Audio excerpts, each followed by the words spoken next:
It's Friday night, and you know what that means.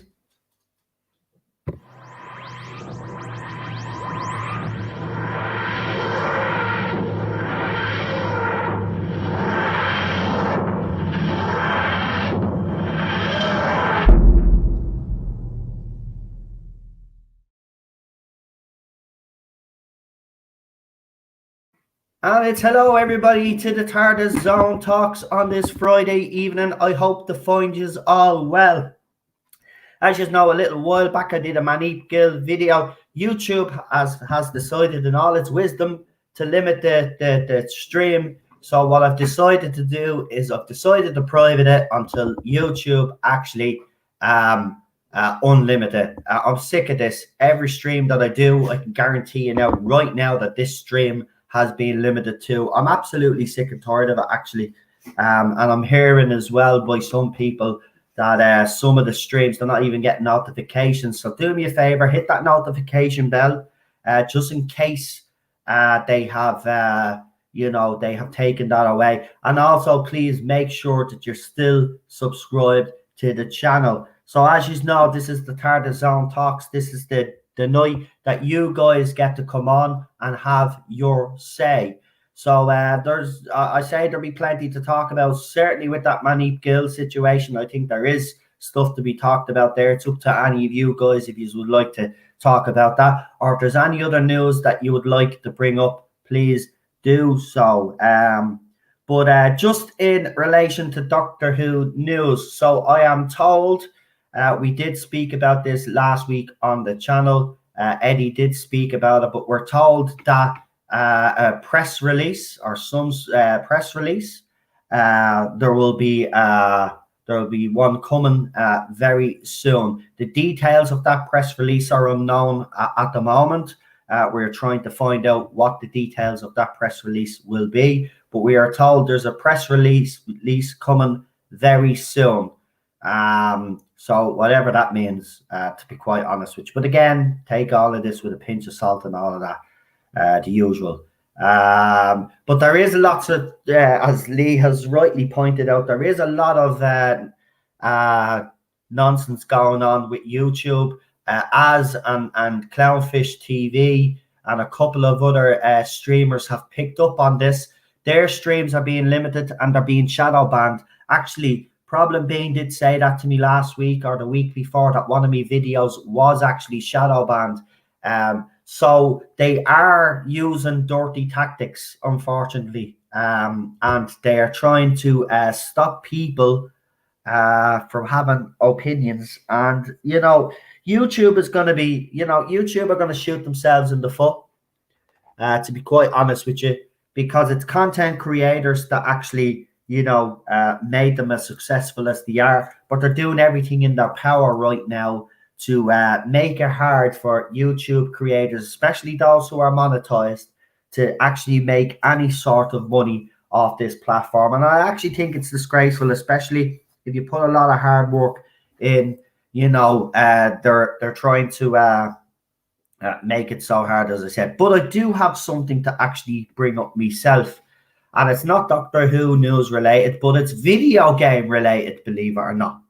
So some idiot on Twitter from some company that deals with video games has decided to come out and say that streamers that stream their games should be charged. Now, I just want to say something to people. If you game, you will know what I'm talking about. So I have a PlayStation 4. I haven't invested in the PlayStation 5 yet. I always wait a couple of years before I get one of them, because when it first comes out anyway, there's a lot of bugs with it. So you're probably better off waiting until Sony sort out all the bugs. But when you do buy a computer like a PlayStation 4 or PlayStation 5, right, you're paying through the nose for it anyway, right?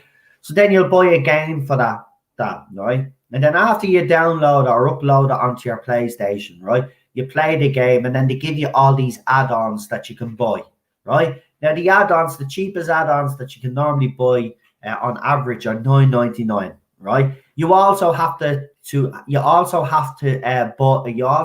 buy this thing called we're I'm on PlayStation, so PlayStation Plus, right, to play online. So that's another few quid as well. Then when you buy these games, it's not actually a full game that you buy, because in order for it to be the full game, you have to buy all of these add-ons. So this idiot has suggested that streamers now should be charged for playing their games and showing them online. My argument would be to that person as well. Basically, mate, they buy the game, they don't get a full game, they buy the add-ons, and then they go on their streaming platform and they advertise your game for free, even though you robbed them in the first place with the prices that you have for games and the prices for these consoles. So it's kind of cheeky that this guy would come out and say to charge streamers. How dare you? How dare you? They already pay enough money and they're giving you free advertisements so people can go and buy your game, right? They go and watch people's streams, and because of those streams, you might sell more units or you might sell less units, but that's the risk. But if you're going to start charging, this is ridiculous. This is another way of censoring people, to be quite honest with you, because they know gamers wouldn't put up with that and they'd stop streaming. They would. And that's what they want them to do. They want to control everything that they do. And it is a money grabbing thing. It's greed. It's pure greed. Exactly. And he's being called out on it. It's pure greed from this bloke. Chris has actually put the name of the guy up. Hold on. Where's the company? Gary. Not Gary. Chris. Sorry, me scroll button is not working because of the T incident with my computer. So bear with me. I'm trying to scroll up this chat. Right, where is it? Right, let me see. I'll have a look now. Chris just put it up again, did he? Okay, well, I'll just go straight down to... Yeah, it's Google. There it is. It's Google Stadia. Is that how you pronounce it? Yeah. So it's the head of Google Stadia, or one of the members of Google Stadia, that's decided to come out with this rubbish. And it is rubbish. Alex Hutcherson is his name. Yeah, the creative director is the one that's coming out with this nonsense, right? And it is nonsense, right? We pay enough for games. For God's sake, we got FIFA 20. How much does that cost? 70 quid? Right? And it's not even the full game, right? And if you play Ultimate Team, or anybody knows what Ultimate Team is, or FUT, right, you have to buy specialized cards, and they're extortionate prices, $49.99 a pop for some. You can get smaller packs at $9.99 and all of that rubbish, right? And all it is, it might be the same player that will have a different bloody tactic or something, and you put them on for a couple of minutes. It's an absolute joke. And now this fella wants to charge people. He's actually taking the pay, right? If he thinks that we're going to start now paying. Because I actually, on my second channel, I was streaming my FIFA 20 campaign, right? And they allowed it up, to be honest. I figured out how to keep it up. You turn the music down, right? To play FIFA on YouTube, I've sussed it out. You have to turn the music down and just play the match. You can have the commentators and the crowd, but the music that plays within the game, if you turn that down, you can actually play FIFA online. And I was doing that. And look, I wasn't getting many views, but people were still watching. I was getting over 20 views on them. And for someone that never did gaming streams, and I don't have a camera, because I think people only... watch those gaming streaks. They want to see people's reaction when they go all down and stuff like that, but my camera is not working. But I still made do when Daniel and a couple of others used to come in and watch me play. And it's good. It's a good bit of fun. But now these people want to ruin that for us. It's ridiculous. They want to take everything. I told you, this is what this is all about. They want to take everything away from us. Anything that puts a smile on their face, they want to stop. They want to charge us extra money, and it's ridiculous. Right, we're paying enough money as it is for streaming services, for gaming and all of this, and for all these different apps that we have to use. If we use StreamYard or any of that, or any professional apps, and now they want more money off us. Get away, get away. It's not happening, and it won't happen, because gamers. One thing about gamers, they won't allow this to happen. It's absolutely ridiculous. And do check out Az's video on it. I don't know. I don't think Az did a video on. Did Az do a video on that? I think he did do a video on that, and he also did a video on the whole YouTube shadies goings on, and they are being shady. So do me a favor. I see there's 38 people watching right now. If you could do me a favor, make sure that you're still subscribed to the channel. Hit that notification bell. I also been told that you can actually do the notifications on your mobile phone. You can actually turn the notifications on.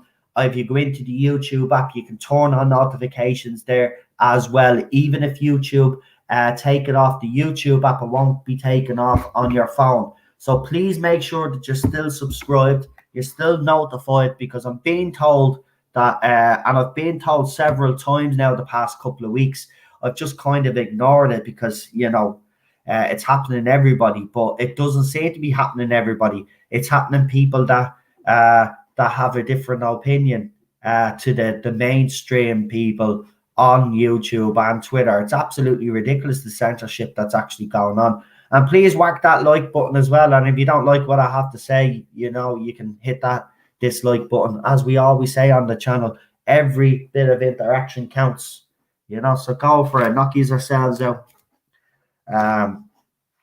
So yeah, that's that news anyway. What else have I got for you? There's actually nothing else except for Jodie Whittaker is going to be doing a BBC radio interview on Sunday, which be interesting to see what she has to say there. But now what I'm going to do is, as you know yourselves, this is the Tardis Zone Talks. This is the chance that you guys get to come on and have your say. Everybody will get a 10 minutes each to come on, discuss what they want to discuss. Again, it doesn't have to be Doctor Who related. Remember that. It doesn't have to be Doctor Who related. It could be about anything you want to talk about. Yeah. So what I'll do is I say I'm gonna put the link in the chat, but this is me. So bear with me. Yay! I think I'm finally getting the hang of this shit.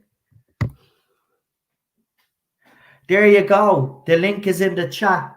So if you want to come in and, you know, have a bit of a chin wag, come in and say hello. The Tin King is here as well. We got PD Rich. We got Teddy Terrier Tails. We've got Chris Problem Bing. We've got Super John. Charlotte is here, and she's just joined in the studio there. So we've already got our first guest waiting. I always wait until I get around 3 or 4, then we start. So then we have a little bit of a head start. So if any more people want to join, the link is in the chat. This is your opportunity to come on now and have your say. Every Friday night is the Tardis Zone Talks night. So come and join us. Come and join us. Look, I'm even getting that confident. I'll put the link in the chat again.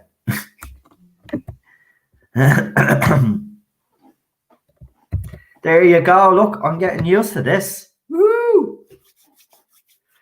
Oh, happy day. Oh, happy day. Oh, happy day. Sorry. When Jesus was. When Jesus was. Right, we got 2 people waiting. Let's get you all in. Come on, come on. Don't be shy. Don't be shy, people. Don't be shy. Get in here.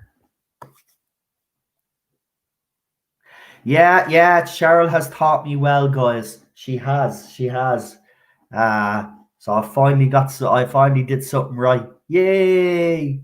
So I get blamed for everything else anyway, so might as well just take credit for that one. Woo!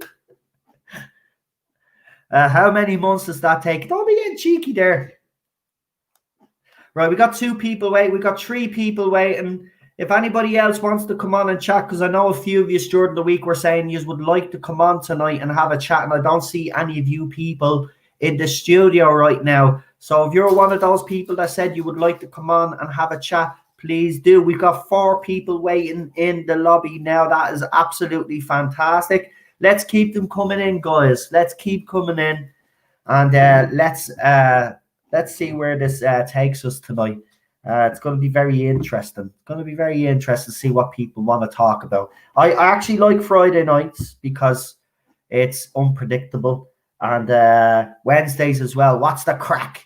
Don't forget to join us every Wednesday, me and Ninja Night. I'm really looking forward to those Wednesday night shows. As I said, we rotate. So we were on my channel last week. We'll be on his channel this week. So don't forget to check out Ninja Knight's channel. And please do subscribe to him. He is one. Rabbi even said he's one for the. I'm telling you, he's an up and coming streamer. And he's going to do very, very well for himself. Also, just briefly, I dropped the first Star Wars promo trailer last night on the Tardis Zone. I threw it up on Twitter as well, and it's on Parler also. I have a couple of more teasers as well. These were actually done by Rabbi, these teasers. Some people think they were Liz. No, these were actually done by Rabbi, these ones. If you haven't, I don't know if you have actually seen. Actually, do you know what I should do? Because I have to. You know what? Might as well give it a bit of promo, because you know what you call it. This is what's happening next week. So yeah, maybe I should do it this way though, because watch, no, my luck, we're gonna have some interference with sound or something, because you know I cannot do things properly. Oh, I'm a disaster. I really am. Really am. I don't know how I've been able to survive this long on YouTube, not having limited computer skills. The stream is ghosted. There you go. I mean, look, I'm not surprised. I'm not surprised. I'm actually not. Look, I'm obviously saying some things on this channel that must ring true, because why would I be getting shadow banned or ghosted, right? Unless I'm saying something that and remember, for anybody out there thinking that I have a big head or whatever, and saying, why would the BBC worry about my account? Well, last year and the year before, plenty of people that have been following me know that this channel has been targeted by the BBC. We've even had, because I gave some embargoed information out. So I have been a target. So I must be saying something if I'm being shadow banned. And it's actually ridiculous. It's ridiculous. And there you go. I was right. I've just checked there. This stream is now limited. So while we're actually live now, I've sent them a what you call an appeal. And I always win. Do you know what they're doing? See, the first hour, anybody will tell you, the first hour for any YouTube streamer is vital, because that's where you make most of your income. Right, I'm going to show you this as soon as it pauses. You might hear a little bit of sound.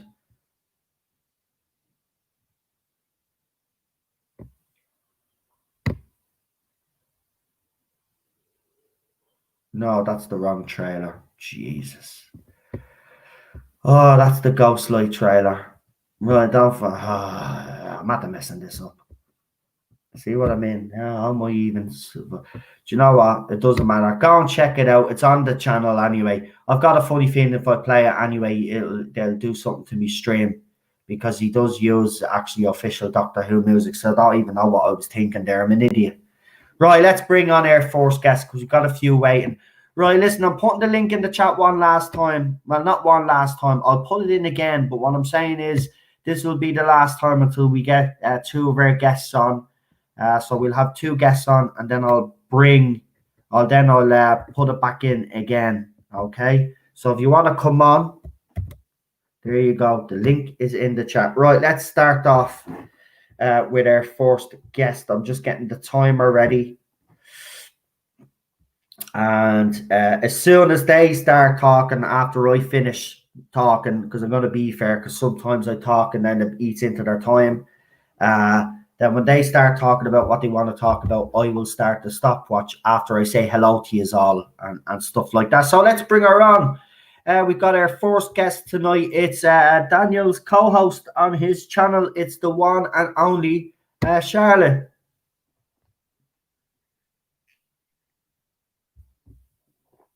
And we've got silence.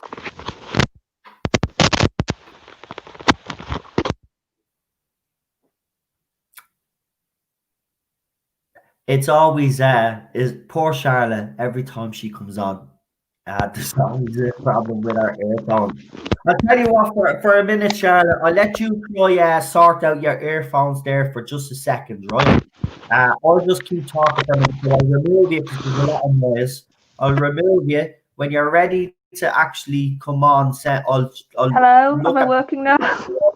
There you are. There you are. Right, we've got you. How are you? Good. When tech likes me. There you go. Well, yeah. Where is Ted? Who's speaking about Tech? Oh, Tech. You're like me. Yeah, Tech likes me. Yeah, Tech. You what we like. We're too. When it comes to technology, I think we're all a bit. Yeah, I hate technology, Charlotte. I don't know what it is because these are like proper headphones as well, and they were working really well. And the last couple of weeks, it's just been like, nope, don't work for you. Yeah, it can happen. So I think it might be StreamYard itself. It could be StreamYard itself. They are coming through perfectly. Right, what would you like to talk about tonight? Is there anything specifically you want to talk about, or is there just actually, it's the latest example of BBC being idiots and a creative actually saying some sense. Okay, right. Well, then, whenever you're ready to go, knock yourself out and I'll start the timer and we'll get the show on the road. Right, so the BBC is doing a Terry Pratchett adaptation called The Watch, and it was like a big marquee thing they had at New York Comic Con, and they were going to do this big trailer, and they dropped the trailer, and they've done a load of gender swaps. But the thing that's really stupid, and I'm not even a fan of Pratchett, but even I understand, they've made it cyberpunk, apparently. And for anybody who knows Pratchett, it's fantasy. It's like sort of very medieval fantasy with like a very British wit, like applied to it with the characters and the sort of sense of humour he uses. So they dropped this trailer. His daughter, because she has a production company, and I'm guessing they had to ask for rights, but this production company isn't involved in it, came out and said, this is nothing like my father's work. She basically blasted it on Twitter.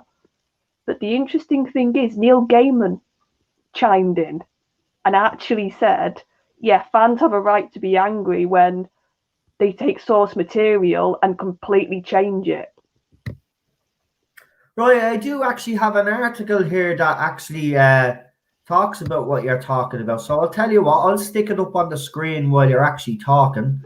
I found it very interesting that, because I think this is BBC America, to be fair. I think this is their sort of project and they're the ones spearheading it. But it's very interesting that Gaiman has basically said what we've all been saying for years in the fandom menace and sort of art circles of, you can't use a title of something, it doesn't matter what property it is, and then change everything about it. And he's actually come out and basically said that. And he's said a few sort of virtue signaling things of late. Yeah. So it's interesting that he's basically... Yeah. Yeah. That is actually interesting. But there it is there. So his daughter, Rihanna Pratchett, joins fans unhappy with the forthcoming TV adaptation of her father's Discworld stories about Anik Morpork's City Watch. Okay. I have actually seen some stuff on this, and it does look, I have to be honest, by looking at it, it doesn't look the best. But like I said, they've basically changed all the core concept. Even like I said, I'm not a Pratchett fan, but even I understand if you make anything Pratchett cyberpunk, you've completely misunderstood. Yeah, but here's the thing that's interesting, and what you brought up is interesting. This looks like it's a BBC America production. Now we know, along with BBC Wales, that they're very woke. It's BBC Studios that don't tolerate that nonsense. So it's actually interesting that you did say that this is might be a BBC America thing, because that would make sense. They're into all of this nonsense of it is BBC, BBC America. You're absolutely right, but it's in conjunction with BBC Studios, which I can't understand.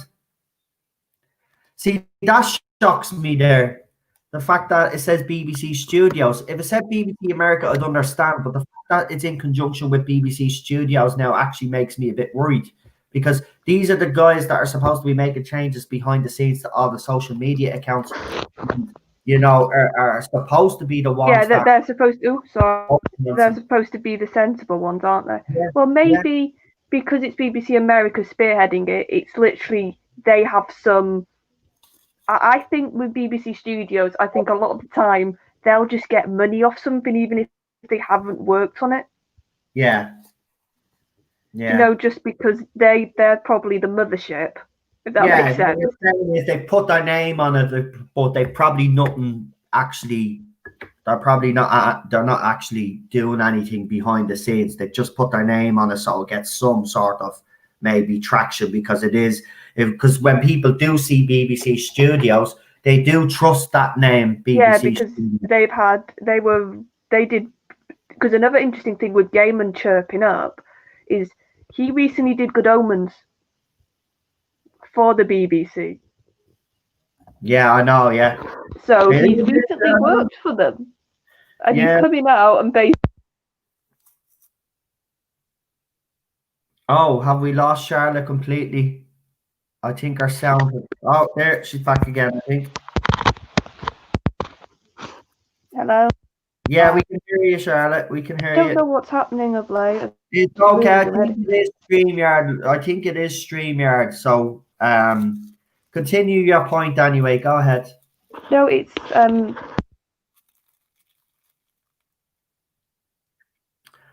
Oh, that's a shame.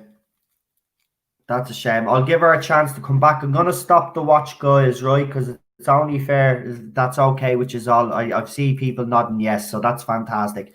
We'll just give her a second to come back. But she is making some very excellent points. Listen, I've seen all the nonsense about this. Actually, I just haven't covered it because I'm not a fan. But hello. It's yeah, again, but it's just. I mean, look, they still. Oh, and by the way, I should point out that Ted might bark during the stream because unfortunately there's fireworks and it's a bad night for fireworks. But just to say, you think BBC America, BBC Studios or whatever would learn their lesson by now and know that doing these kind of things doesn't work. Well, go ahead, Charlotte. I'll let you finish your point there. I'll stop the watch anyway. You've got 5 minutes left anyway. So, if you want, are you still with us? You can hear me. Hello. Yeah. Okay. We've got you back. We've got you back. Go ahead, Charlotte. Oh no, we've lost her again.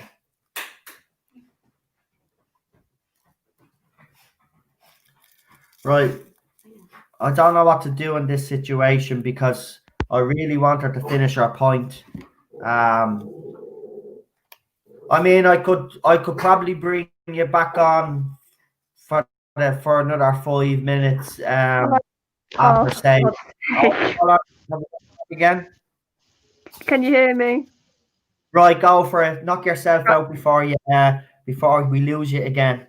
Yeah, I'll just very quickly say it's interesting that creatives are basically repeating points that we've been vilified for, which is why I found it interesting. Gaiman coming out and saying, yeah, you can't use a title of something and change everything and still expect the fans to be happy. But yeah, when it comes to Doctor Who, for example, it's fair game. Oh yeah, of course.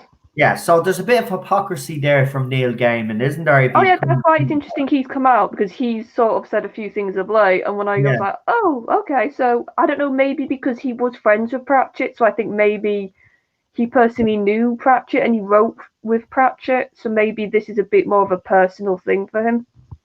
Yeah, well, maybe this might open his eyes, and then he'll understand why Doctor Who fans are up in arms to be honest with you. I hope it does because, yeah, as I said, I've seen all the nonsense about this, but I haven't covered it because I'm not a fan. But it does look, wow, God. I mean, look, they did the same with War of the Worlds. When BBC did that, I was very disappointed with that. Actually, it started off kind of good. I have to be honest. The first 20 minutes of that first episode is actually very good, and then it loses. Get away! I don't know how you can go from the first 20 minutes to end up what you ended up with. It just something happened. I know there was problems with production, and it was supposed to be released a couple of years ago because they'd already filmed it all or whatever. But yeah, it wasn't great. Is there anything else, Charlotte, that actually you want to bring up before we do run out of time? You've got about 3 minutes anyway. So is there anything else that caught your eye this week that you want to highlight? Just that the Manip, if I can say her name right, it's interesting timing. I do agree that there's definitely a weird air. Yeah. Yeah, that's the thing about it. It just doesn't. There's just something not right about the whole situation, and it doesn't. It doesn't matter what your opinion is. Why would you delete or why would you deactivate your Twitter account and not? Yeah, I just don't. I don't know. I could speculate all night anyway, but we'd be here all night. I don't know if we've lost Charlotte again.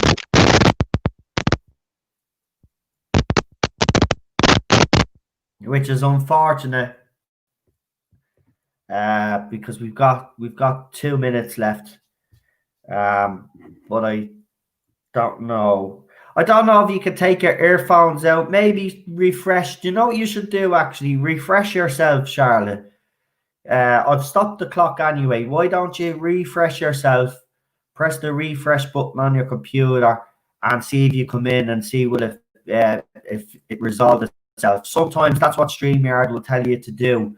Refresh yourself and then come back in. So we'll give Charlotte a couple of minutes. But I've also noticed that actually my screen's not moving either, which is weird, my volume screen. But we do have a €5 or £5 super chat from Nicholas Horton, who says Sky TV adapted the previous Terry Pratchett stories, not the BBC. So there you go. Yeah, it was on Sky, wasn't it? Is Charlotte, let me see, is Charlotte down here now? Because give us a second, Charlotte, because as I said, unfortunately, I ruined my bloody D-pad, so it's actually very hard to scroll down. I just got kicked off and directed to Dr. Freedom's channel. Who did? I did.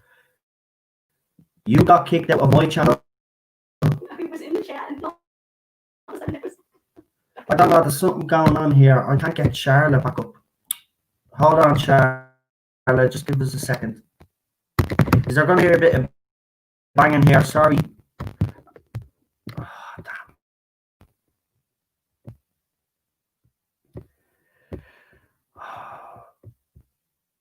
Come on. Damn, they should put them back in the queue where they were. This is ridiculous.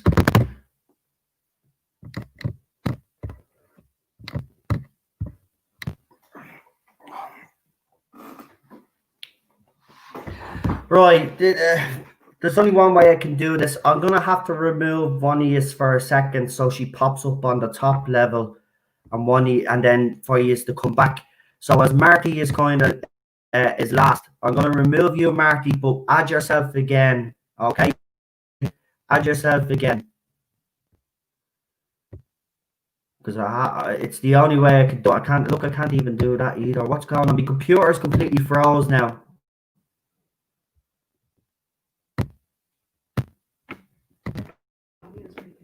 Yeah, of course the audio is breaking up because there's something wrong.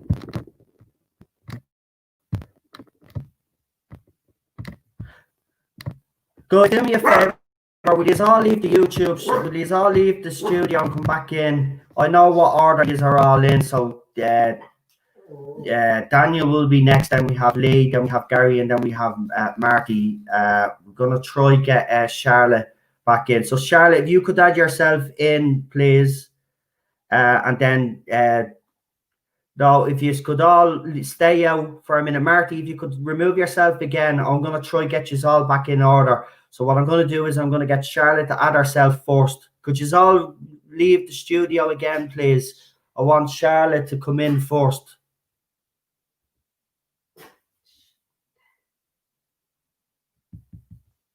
Right, Charlotte, if you could add yourself, and then when Charlotte adds herself, I'll tell Daniel to add himself because he was next. Then it's Lee. Then it's Gary, and then it's Marty. Yeah, I do need a better laptop. He's all right. No, Charlotte still hasn't added herself. Charlotte, are you coming back? Could you let us know in the chat if you're coming back?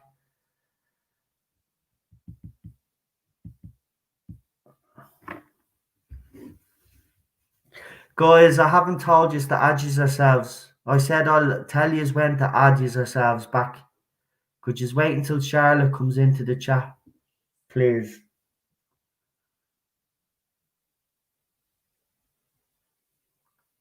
Right, so we're just waiting on Charlotte now. Right, there's Charlotte. So Daniel, you add yourself next, please.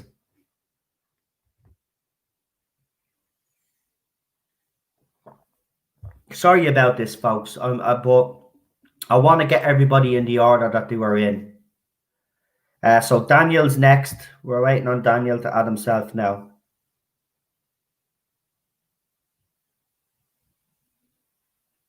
It's not. It would have worked fine. What's happened is I spilled tea on the D-pad, and it's obviously still a bit sticky underneath, even though it's dried out. And I don't want to start opening up. So we're just waiting on Daniel. So I'll tell you what, while we're waiting on Daniel, I'll just bring Charlotte back on real quick so we're not waiting. Right. Oh. Hello? Right. Is it working? It is. It is. Right, Charlotte. Oh, Right. I've got it without my headphones, so it's probably been a bit weird. Because people said it was my headphones that would be in a bit, maybe causing all the issues. Right, we're just waiting if Daniel is coming back. Daniel, are you coming back, pal? Because we need to get the rest of the guys on, so we need you to add yourself if you're coming back on, pal. But Charlotte, I haven't started the stopwatch, but if you want to go back to the end of the point you were making before you actually got cut off, and then we'll continue from there, because I know you wanted to make, you were making a valid point there, so go ahead. Right, hopefully I don't pass anybody else. Just right, fantastic. We've got Daniel, so Lee next. And then Gary. I haven't started a bit of interference, love.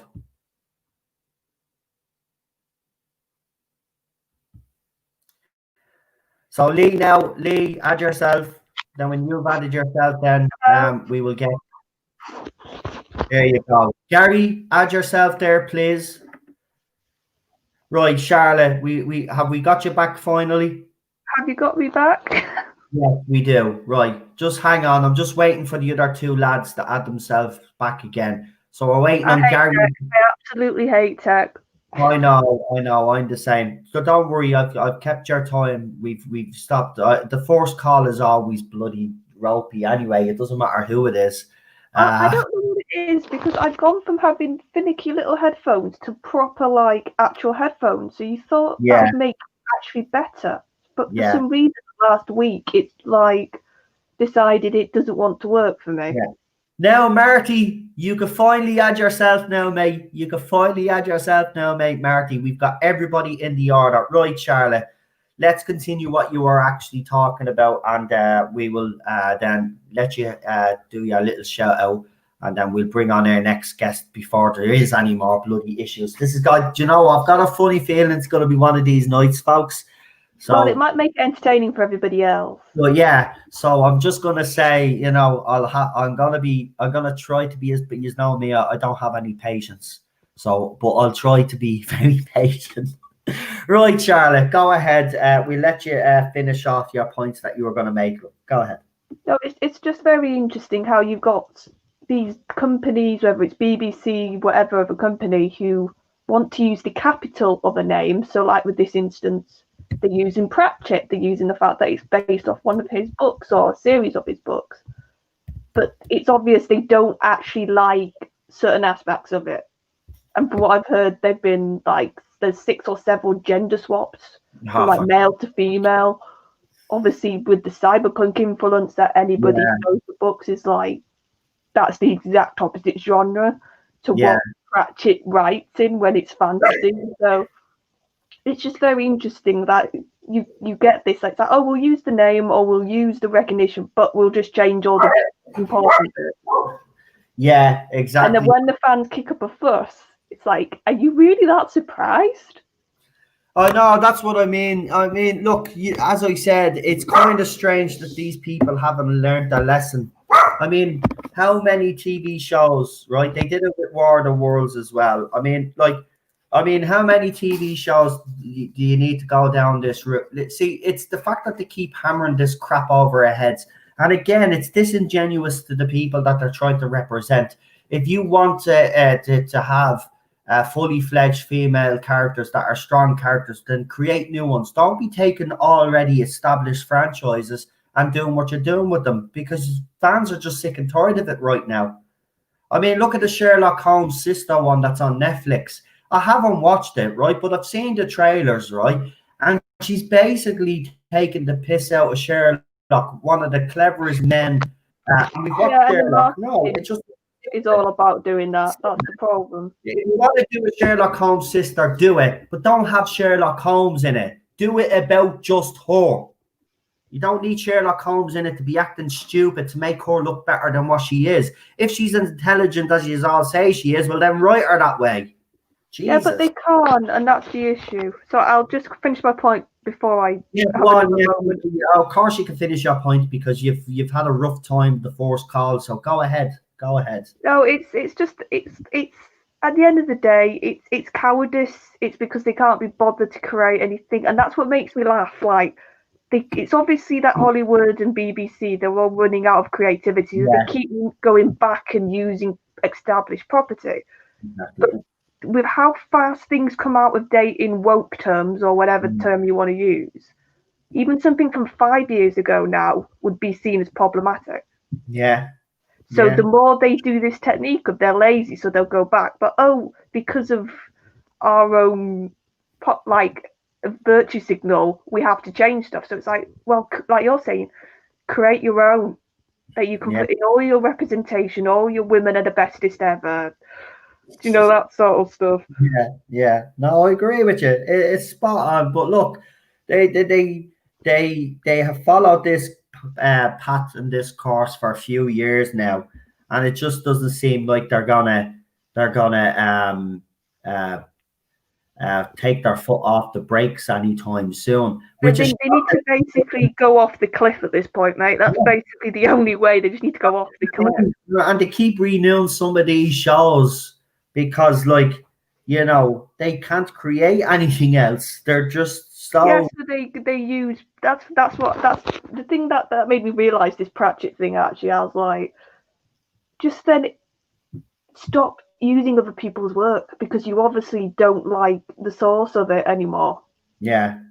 It's like everything has to be put to their own standard. Then don't use a property that's got a fan base, because the fans are going to chew you out. Exactly.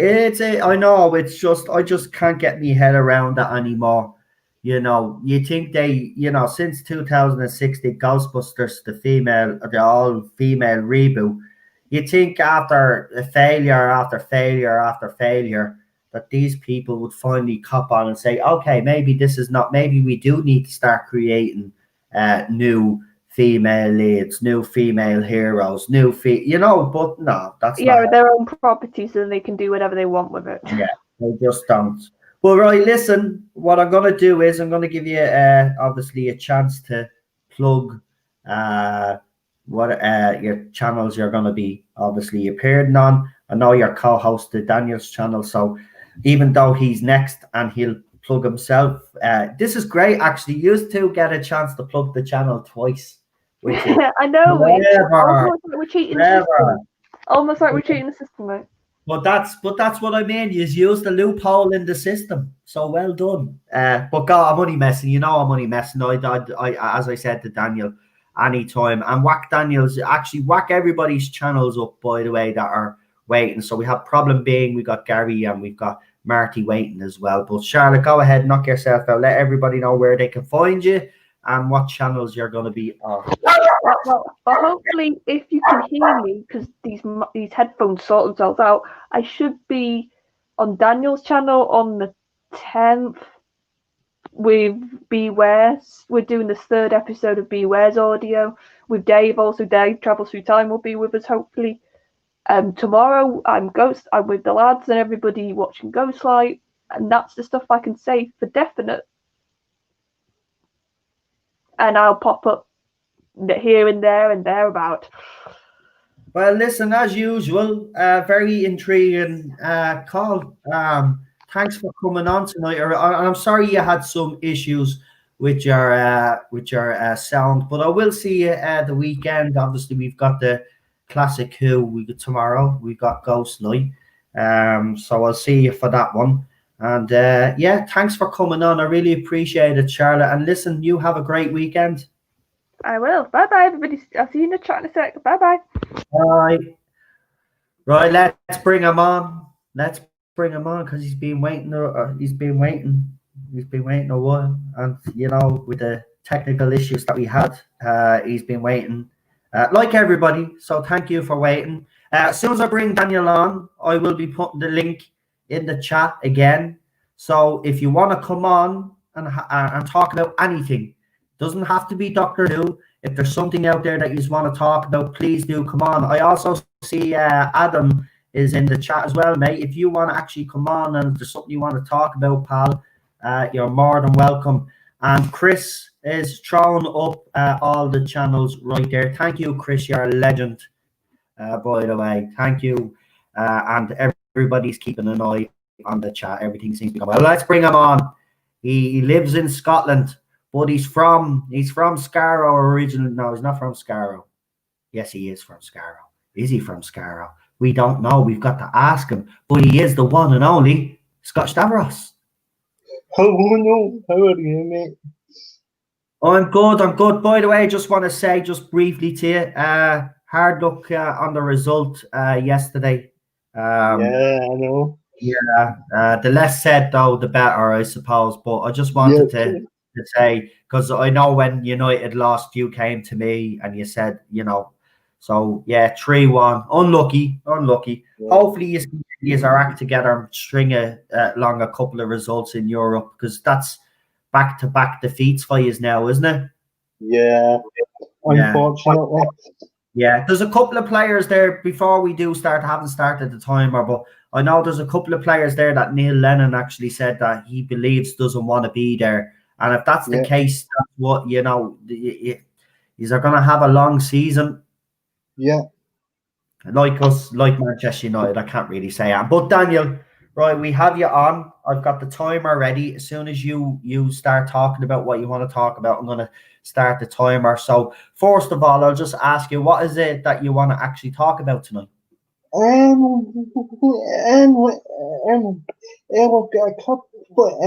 I've got a couple of series to chat to you that I'm up to with. These are series that I've kind of put together that you might find interesting. It's all to do with behind the scenes. So lovely. Right. I'll start the clock and you go ahead, man, and I won't interrupt you. And then whenever you want me to say it, I will. Right. So are you ready? Yep. Right. It's go ahead. Okay. I'm ready. So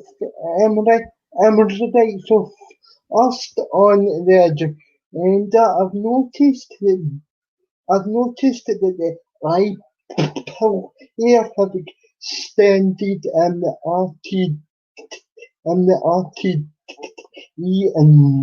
of episodes to another year on the iPill here now. right now, this could actually tie into your remark earlier on in the year where you discussed the whole RTD and Stephen Moffat takeover. I think that could possibly tie into that because BBC might have had to ask Stephen Moffat and RTD if they could extend the these episodes are going to be up on iPad. Yeah, I mean, second point is to add to that, but I finish seem to be focusing stories on the RTD and even more for era again, and Big Funny have got a couple of partnerships with BBC Studios, so that is also so that could also be connected to my previous point, and out of time number 3 is, believe it or not, the Colin Bacon David Tennant story, The Enemy, and that story, which will be out in 2022, is actually the angel, the Angels that Stephen Moffat owns the rights to as well. So I think all of this I think all of this is connected, and I think RTD might be the showrunner if a hospital will take over is to take place, but with Stephen Moffat's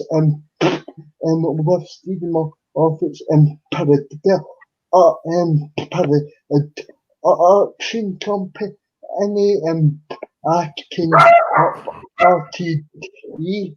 What do you think? Sorry, Daniel. Ted is just barking there. Listen, that is possible. I mean, look, we did speak about on this channel that there seemed to be disturbances behind the scenes, that RTD and Stephen Moffat were not happy with what was happening with the show. Yeah. Basically, if you look at it, their body of work, they've just watched their body of work being destroyed by Chris Chibnall. And whether they're friends with Chris Chibnall or not, I'm sorry, I've always said this, personal integrity, shown pride towards their work. If they didn't say that, and I'd find it very hard to believe that anybody would sit back and watch their own work being destroyed. But it's very interesting that Stephen Moffat and RTD, they've all come along for these short stories that they're going to be doing. Actually, a Dubliner as well, believe it or not, is doing a book, The Wintertime Paradox. It's 12 festive themed stories. Now, he's actually written a Weeping Angels book as well. Dubliner, from Dublin, an Irish Doctor Who fan. And that's, but listen, there's something not right with all of this stuff coming out. If you look at the titles, I've put the video up. Look at the titles very carefully and read them. These things that are coming out are designed to help Chris Chibnall with this timeless children nonsense.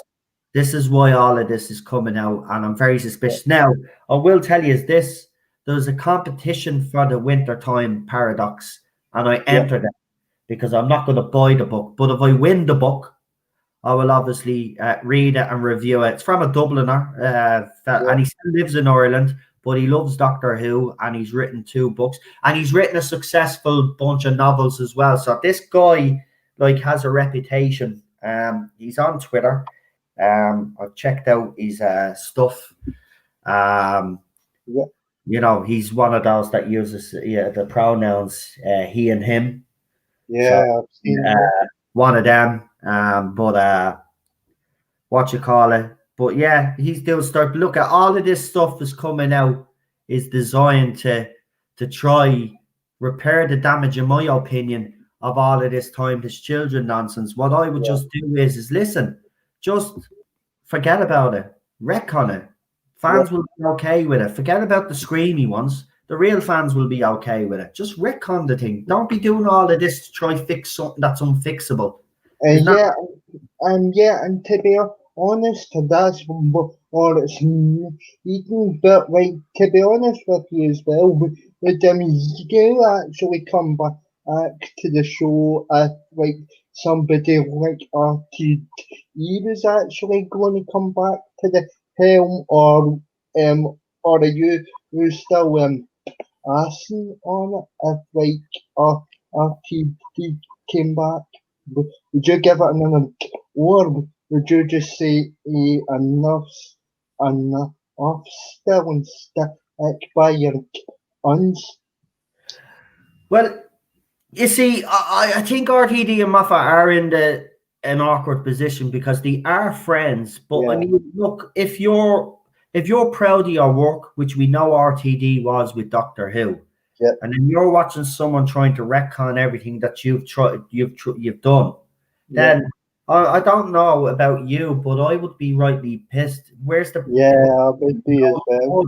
And listen, I do believe that there are different factions fighting for this show. I do, even though, you know, I will say rumor, speculation, of course, because I have to say that. But if I was a betting man myself, I would say I think there is stuff going on behind the scenes, because there was the chaos in Cardiff, and fans can deny it. It happened. There's other stuff, BBC Radio. I even put the interview up on my channel. You hear BBC Radio, the DJ come out and say it, that there was problems during Series 11, and that carried on into the production of Series 12. And I believe that it has never went away and has continued and still continues today. That's just my opinion. We lost Lee, by the way. I don't know if Lee is going to come back, but Lee, you're next. So if you're coming on, please get yourself back in the studio, mate. Thanking you. But Daniel, I mean, it's personal pride for me, mate. If that was your body of work, I'll ask you this question, right? And I'll give you the chance to answer. But if this was your body of work, right? And say I came along and I retconned your work, right? I basically shit all over your work. Would you be happy about that? I might be actually pissed off, and I tell you what I would do if the opportunity arose. I mean, I'd come back in and say to the BBC, I'm going to fix that idiot's mistake. I would actually come back and on it to hell and like fix the show. So maybe that's what RTE's thought process is, but we'll never find out until the possibility is official. Yeah, I mean, as I said, for me, you know, if I'm watching this happening, personal pride would kick in, and I would demand to ask, what the hell is going on? Okay, I was left a private message in the chat. I'll pop out of here for now. Okay, is there something that happened? I don't know. Could you talk to me on Messenger, Lee? Let me know what the story is. If something happened, let me know, please. But Daniel, okay, we have gotten to where sorry about that, but is again, while you're here, let everybody know what you've got up and coming on the channel, and obviously the guest appearances that you're making, if you want to mention a few of those as go ahead. I'm going to mute myself here just for a second because Ted is kind of getting a bit. So you go ahead there, Daniel. okay with on the second of November. Doing did did on the second of November. Doing I'm doing a finish review on my channel. I'm doing a big finish review on my channel of the Colin Bay audio the Iris. It's with Bill on it.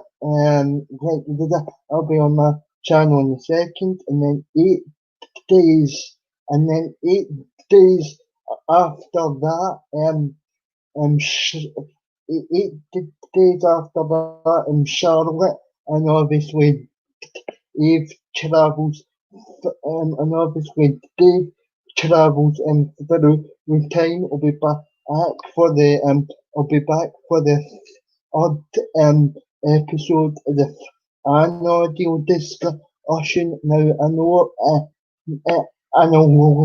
a lot of people have been enjoying and a lot of people have been enjoying the and thanks to obviously all for the support he showed on the second episode discussion casual after comment. So thanks for the kingdom and so far thanks for the kingdom feedback and support. What but I'll let you go and get your next email on, and I'll see you on Sunday for Dow X in Manhattan, if I'm correct.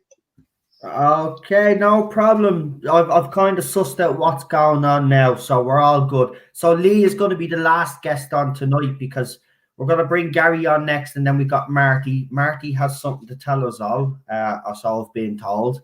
So we'll bring Marty on, and then obviously I'll bring Lee on as the last cause so we can react to it, because obviously Lee sometimes does be me co-host on other streams. So we'll see what actually is going to be talked about. Right, Daniel, listen, absolute pleasure, legend. I'm going to see you on Sunday. And by the way, I wanted to ask you, are you going to do Star Wars with us next week? That face says it all. He's not a Star Wars fan. That face said it all. Did everybody see Daniel's face when I said, do you want to join the Star Wars panel? It was like, not really. I'll be happy just to I'll just I know you will. You know I am. But because I'm kinda actually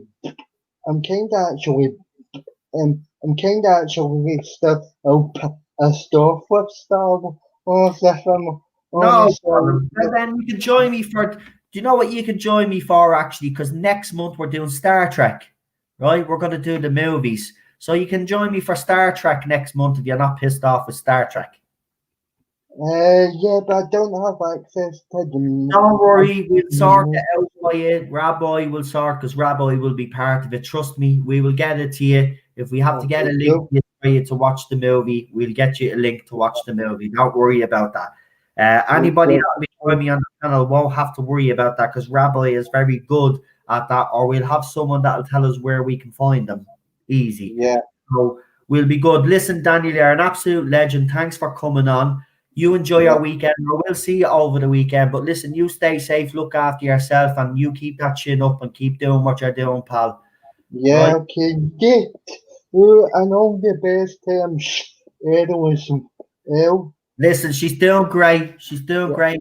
She's got a bit of a pep in her step, believe it or not. It's like, I don't know what it was, but when that happened, we just kind of, because, you know, it just puts things into perspective, doesn't it? And it's been, look, I'm just so glad to have her home. So yeah. So that's good. So I'm happy. So I'm buzzing for next week as well. Next week because Rabbi is a little and I want to give a shout out to Rabbi. Thank you, Rabbi, for those little teasers. Because it really has. But by the way, wait till you see the second teaser. If you thought the first teaser was decent, The second teaser is even better. I actually choked up a little bit. It's 32 seconds long, but I choked up a little bit because watching it makes you realize what they've done to Star Wars. But Rabbi has knocked himself out with those trailers, so I have to give credit where credit is due. So thank you, Rabbi. I know you're not listening now because obviously it's Sabbath and we won't see it till Saturday. But thank you very much. I really appreciate it. You're a legend.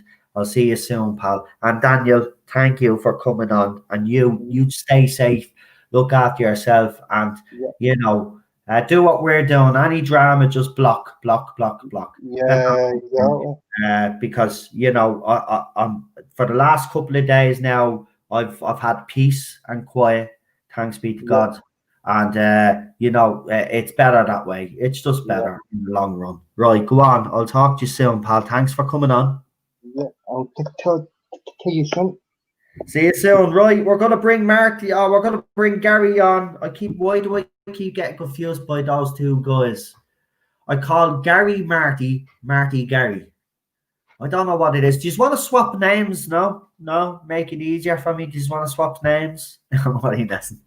Right, let's bring him on. It's the one and only Gary. He's been waiting a while. So let's get Gary on. Here he is. Well, hello, there everybody. he is now. Hello, How everybody. are you? How are you doing?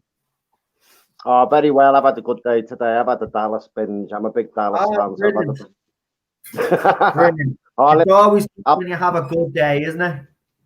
Oh, it's fantastic. Well, you have to, don't you? Especially when the weather changes and things, because it changes the psychology of the mind. So you really have to encourage yourself to do something. Listen, I'll only be quick now, because I know Marty wants to come on and share things with you. But my youngest brother's called Marty, by the way. So. All right. Well, listen, no, you got 10 minutes. Look, you've been waiting. Do your 10 minutes. Whatever you want to talk about, I won't interrupt you anyway. So go for it anyway. No, it's just interesting the things that are going on with Doctor Who at the moment, because I'm very that it's not being plugged to death at the moment. I can only presume that something's going on in the background and that the BBC are at the top of the mountain now. Because they've come so far, they're not going to back down. They're just going to keep going on regardless. I mean, I'm surprised people are actually watching the telly, to be honest. But something's going on behind the scenes. And in terms of Russell T Davies and Stephen Moffat and things, I can imagine behind the scenes it's just a big boys club. So even though they've got their own, even they've got they were showrunners and they've got their own areas and everything. And I can imagine they just must be all sitting down, drinking behind the scenes and having a good laugh, And I don't mean that in a horrible way. Do you not, Gary, do you not think though, right, even if it is a bit of a boys' club, they all sit around together and they don't really give a crap what's happening though? Do you not think though there'll be some sort of personal pride, because RTD was very proud of Doctor Who when he brought it back. He was very proud of his writing, his team and what he achieved. I mean, I find it hard to believe that someone like RTD could sit back and watch Chris Chibnall do what he's done and not say anything. I'm not saying you're wrong, because we don't know. Obviously, we don't know what goes on behind the walls of the BBC. But if it was me, and I think if it was you, and it was your work being destroyed like that, I don't think we're the kind of people that would stay silent. I think we'd have to say something because it's personal pride. I just find it hard to believe that the two guys that showrun Doctor Who, RTD and Stephen Moffat, haven't said anything. I'd find that hard to believe because, as I said, personal pride in their work. I don't know. You could be right. They probably don't care now at this stage because they had their time on the show. That could be as well. It makes you wonder whether they're just playing a game all along and it's just a job. I know they say they give all the spin. I love Doctor Who, this, that, and the other. But once they get in there, like you say, we don't know what's going on behind the scenes. We don't know what type.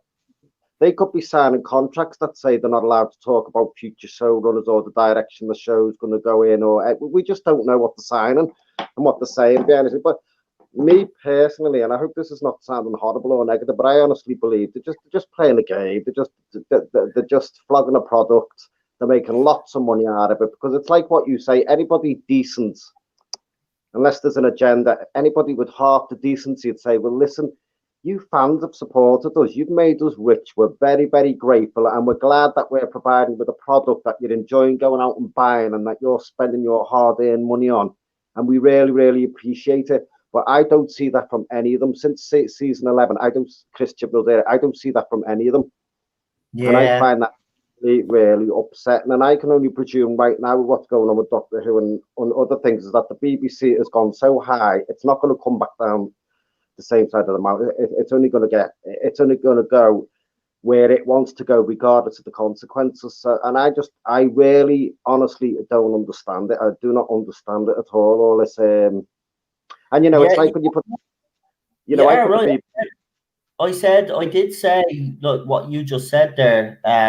They've gone in so far now, Gary, that it'd be hard for them now to kind of start backing down, wouldn't it? Because they have gone in so much now, and they've made it clear what side they were on. And now all of a sudden, if they were to decide to start not pandering to, say, the fans, but if they started to do things that the other side didn't like, there'd be uproar. So I do agree with you. I don't see this changing. The only thing that can change this is obviously the current situation that we're in now. It could put all legs to all plans that they have. We just don't know. And that's the thing that annoys me about this, is the unknown, the uncertainty. We might get some answers though on Sunday, because Emma did bring up a good point in the chat that Jodie Whittaker is going to be appearing on BBC Radio 6, I think she said, at 2 p.m. in the afternoon on Sunday. Now, again, we don't know if this was a pre-recorded interview or if it's a live interview, but it will be very interesting to see what she has to say, because, again, Gary, you bring up another good point about where's the promotion for this special? Nothing. Now, I do hear that Marty actually has some news about the special. It'll be interesting to see what Marty has to say. I did see a photograph last night, actually.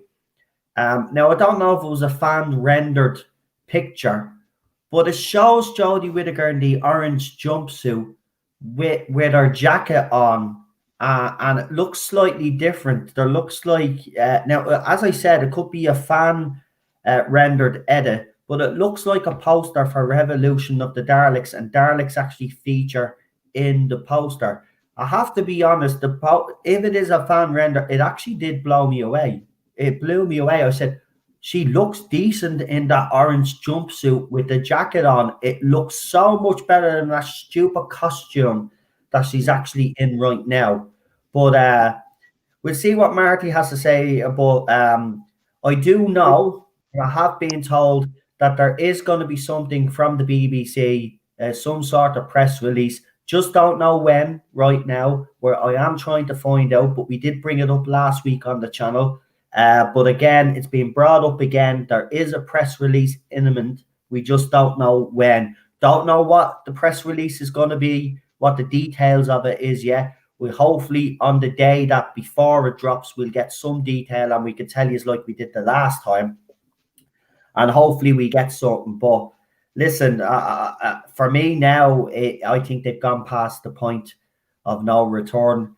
And also with the promotion of this, I think they've damaged the special beyond now, because there's been no promotion. It was even going to be in a bad way because, as people have rightly pointed out, we have not seen the backlash to the Timeless Child yet with this episode.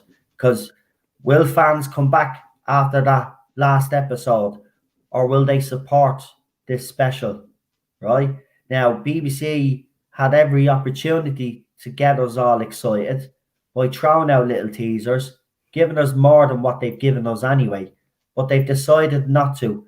Now, New York Comic Con was the chance to give us a trailer. Now people are saying it's going to be Children in Aid. Even if it is Children in Aid, it's too late. It's too late. Well, Gary, I've spoke there, so what I'll do is I'll give you a couple of more minutes because I just wanted to get that out there. But no, I'll be really, really quick because Marty wants to come on. But I'll say this really, really quickly. There was nothing wrong with the picture of Jodie Whittaker, the doctor, in the prison cell with her on suit with the scraps up. That was fine. I thought, God, that was captivating. But to have the other picture, just people sitting around the table. You could have had a I mean- Dalek, even if it was just a Dalek static, you know, that would have excited me. And I thought, but, Yeah. so that does not bode well. The Joji in a jumpsuit in the prison, that's fine, yeah, but you know, it doesn't bode well, does it? Just to see 3 characters sitting around the table. No, it It makes doesn't. you feel like it's going to be like EastEnders with Daleks in it. Like, we'll give you one spoiler image, but we're just going to give you this other image, and we're, you know, and that's it. That's all you are getting. You are getting one image, but we'll give you this. We'll just throw this in so we can say that we gave you 2. I mean, we already know the Daleks are in it. We've seen the leaked footage. I mean, come on. You're right. You could have at least had a Dalek in one of the pictures, even, just to see what kind of scenario they were in. But one of the Daleks was a special weapons Dalek, wasn't it? A black one. Apparently, now I don't know if that's I don't know if that's true, because there was one floating about, and then the artist of the special weapons Dalek said it was his, and people were claiming that was part of the show, and it wasn't. Okay. I actually did a video on it. There's a video up on my channel, and I even put your man's post where he says, "No, I designed this, and people are claiming that it's part of the show, but it's not." So he actually debunked that, the artist himself. But just before we go, because we've got a minute left, is there anything else you'd like to add before we finish up, Gary? Oh no, that's fantastic. But just one thing, I'll just say quickly, I'm glad we're all back to normal now. It's been a lovely week of streams. So much better for everyone's morale. So well done, all the YouTube. They've been great. A lot better. Yeah. Well, you know, as I said, you know, as far as I'm concerned, it's all done and dusted with now. It's just time to move on and just do what we're doing. That's what we're doing, all the different things that we're doing. So, yeah, I'm looking forward to it. You know, I'm having a bit of I don't know what it is, but I seem to be enjoying myself a lot more now. It's like a weight has been lifted off my shoulder, and I did need to get a lot of things off my chest, which I did. So, you know, I feel much better for it. But we onwards and upwards, as they say, isn't it? Back on form, lad. That's the one. Anyway, I'll let you speak to Marty, and I'll go in the chat. No problem. Listen, thanks for coming on. Absolute pleasure having you on. And you're joining us for the classic stream tomorrow, aren't you? I do have. Do you want to join for the classic stream? Yeah. If that's okay. Yeah, I don't mind. That's all right. Yeah, we're doing Ghostlight. Yeah, so we had you on last week. What were we talking about? Yeah, so it's Ghostlight. So if you need the link or and we'll sort it out with Rabbi when he because he goes dark now for what, 12 hours, is it? So when he comes back on, we'll sort that out. So listen, Gary, see you tomorrow then. Thanks very much, buddy. See you tomorrow. See you tomorrow. Have a good one. I don't even know why I'm doing that with my hands. You can't even see me. I've got a camera. I actually saluted him, but nobody could see. Right, let's bring him on, because I am actually intrigued about this spoiler news, because it's news to me, and I love it when someone has spoilers that I don't have. So if we've got some evidence of something that's going to happen, great. Let's do it. Right. It's been a while since he's been on, so let's bring him on. It's the one and only Marty. Hello. Oh, and look, he has the breaking news sign on his profile. So this is right. So I'm going to shut up now, because Marty has news for you guys. But before I actually do that, I have a super chat from Nicholas Horton that I am going to read out. And it's £5 super chat. And it says, that leaked Black Dalek is basically what the reconnaissance Dalek looks like, says Nicholas Horton. Yeah, that's what it actually was. Yeah, listen, I do believe that it's going to be very similar to the classic story. It's is it Remembrance? No, that's not Remembrance, is it? Which one is it? Which one is with the 2 Dalek factions? It is Remembrance. It is Remembrance of the Daleks. Yeah. Remembrance. I think Chibnall's going to rip off Remembrance anyway. That's my theory anyway. That wouldn't surprise me. Well, I'm going to shut up now. I'm going to start the timer, and we're going to see what Marty has to tell us, because I am intrigued. I really am. So hold on. Right, Marty. The floor is now yours, pal. And do you need me to screen share anything for you in the Nothing front? yet. Well, I do. Well, it's not. That's what I have on screen is just what's telling me, but it's not. It's not. There's no pictures or nothing to be shared. I can read to you Oh, what it is. I just read. No problem. So, Right. this news comes straight from the hellhole that's otherwise known as Gallifrey Base. And this is basically confirmation. Well, not confirmation, but it is information from a website who has the Christmas listings, puts out the Christmas listings, and they're normally spot on every year, according to this user who uploaded this. They have the Christmas listings, and they're normally dead on every year. So I have got the Christmas Day listings right here, and according to this listing, Doctor Who: Revolution of the Daleks will be airing at 5 on Christmas Day next year. 25 past 5 Correct. on Christmas. At 5 Christmas Day. Yes. That is wow. Oh no, that's wrong. It should be 7 o'clock or 6:30 at least. Now, if you want me to bring this post up here so you can see it, Yeah, you know what? Share it to me on Messenger. Yeah, do you know what? I'll take a picture of it here now, and I'll send it to you on Messenger.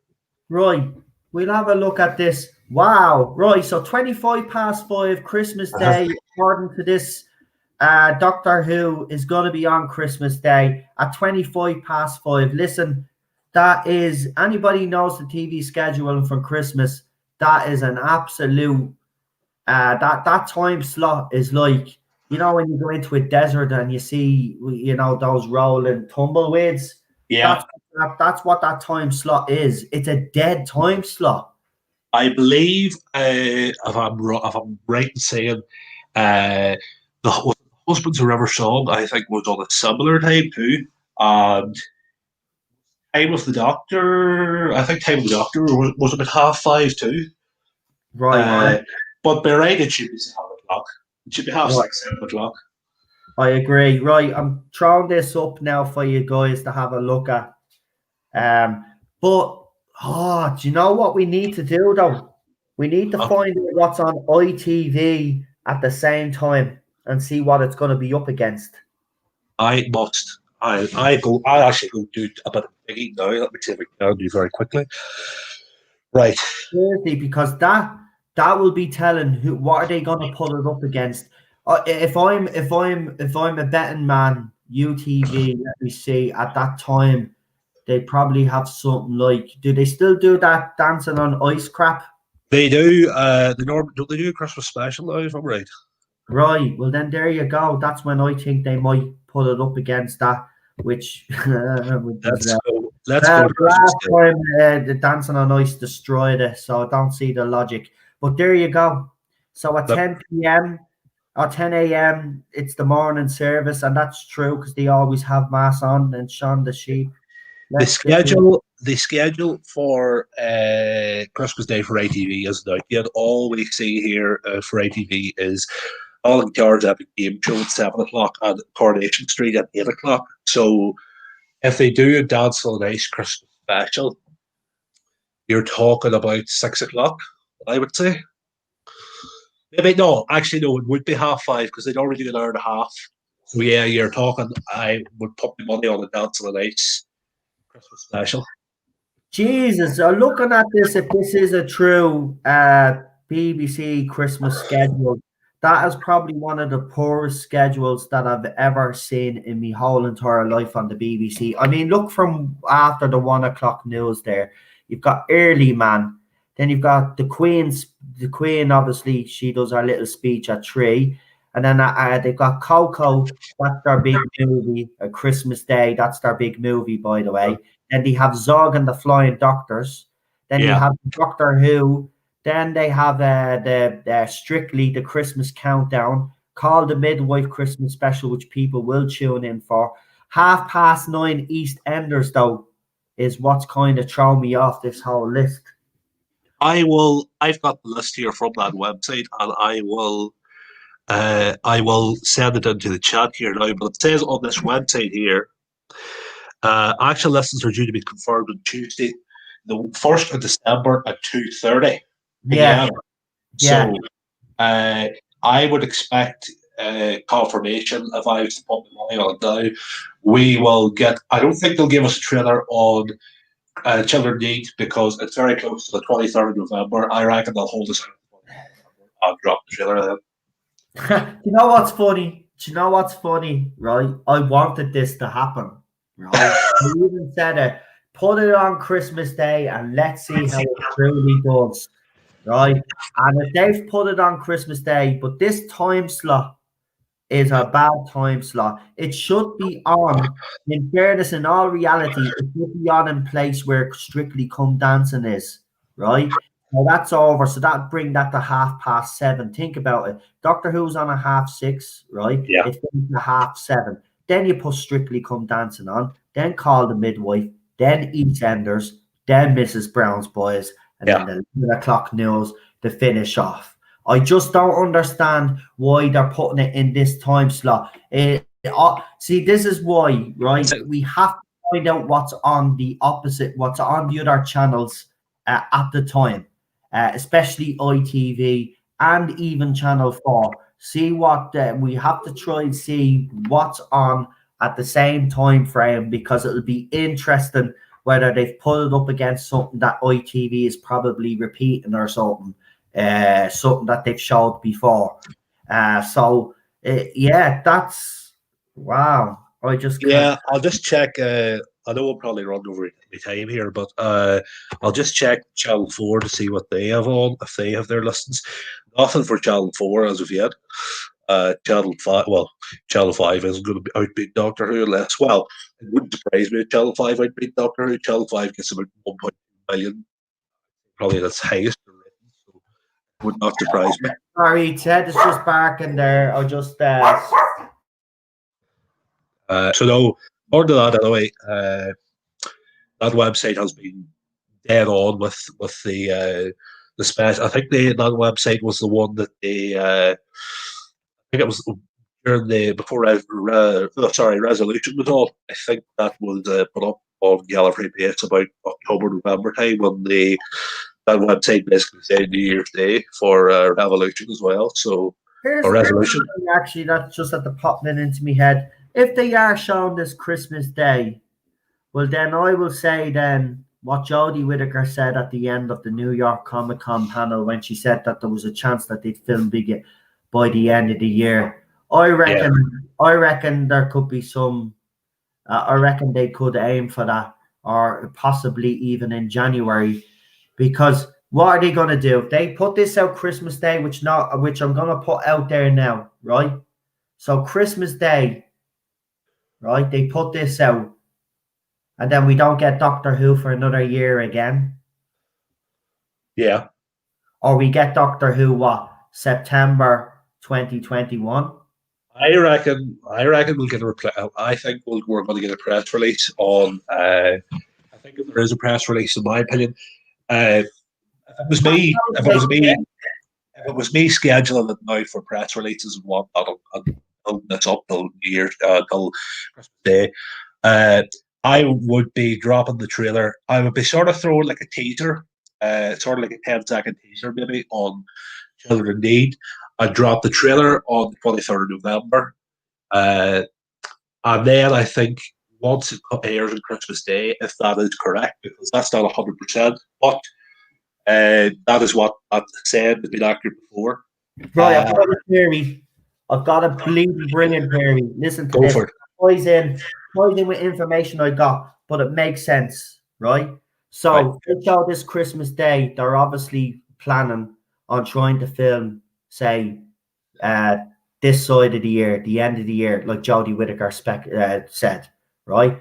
Or they film in January, right? So how long does it take to film Doctor Who? What, 6 months or whatever it is? Right? About 10 months, about 9 months. Right. Yeah, okay. So then, right, listen to this.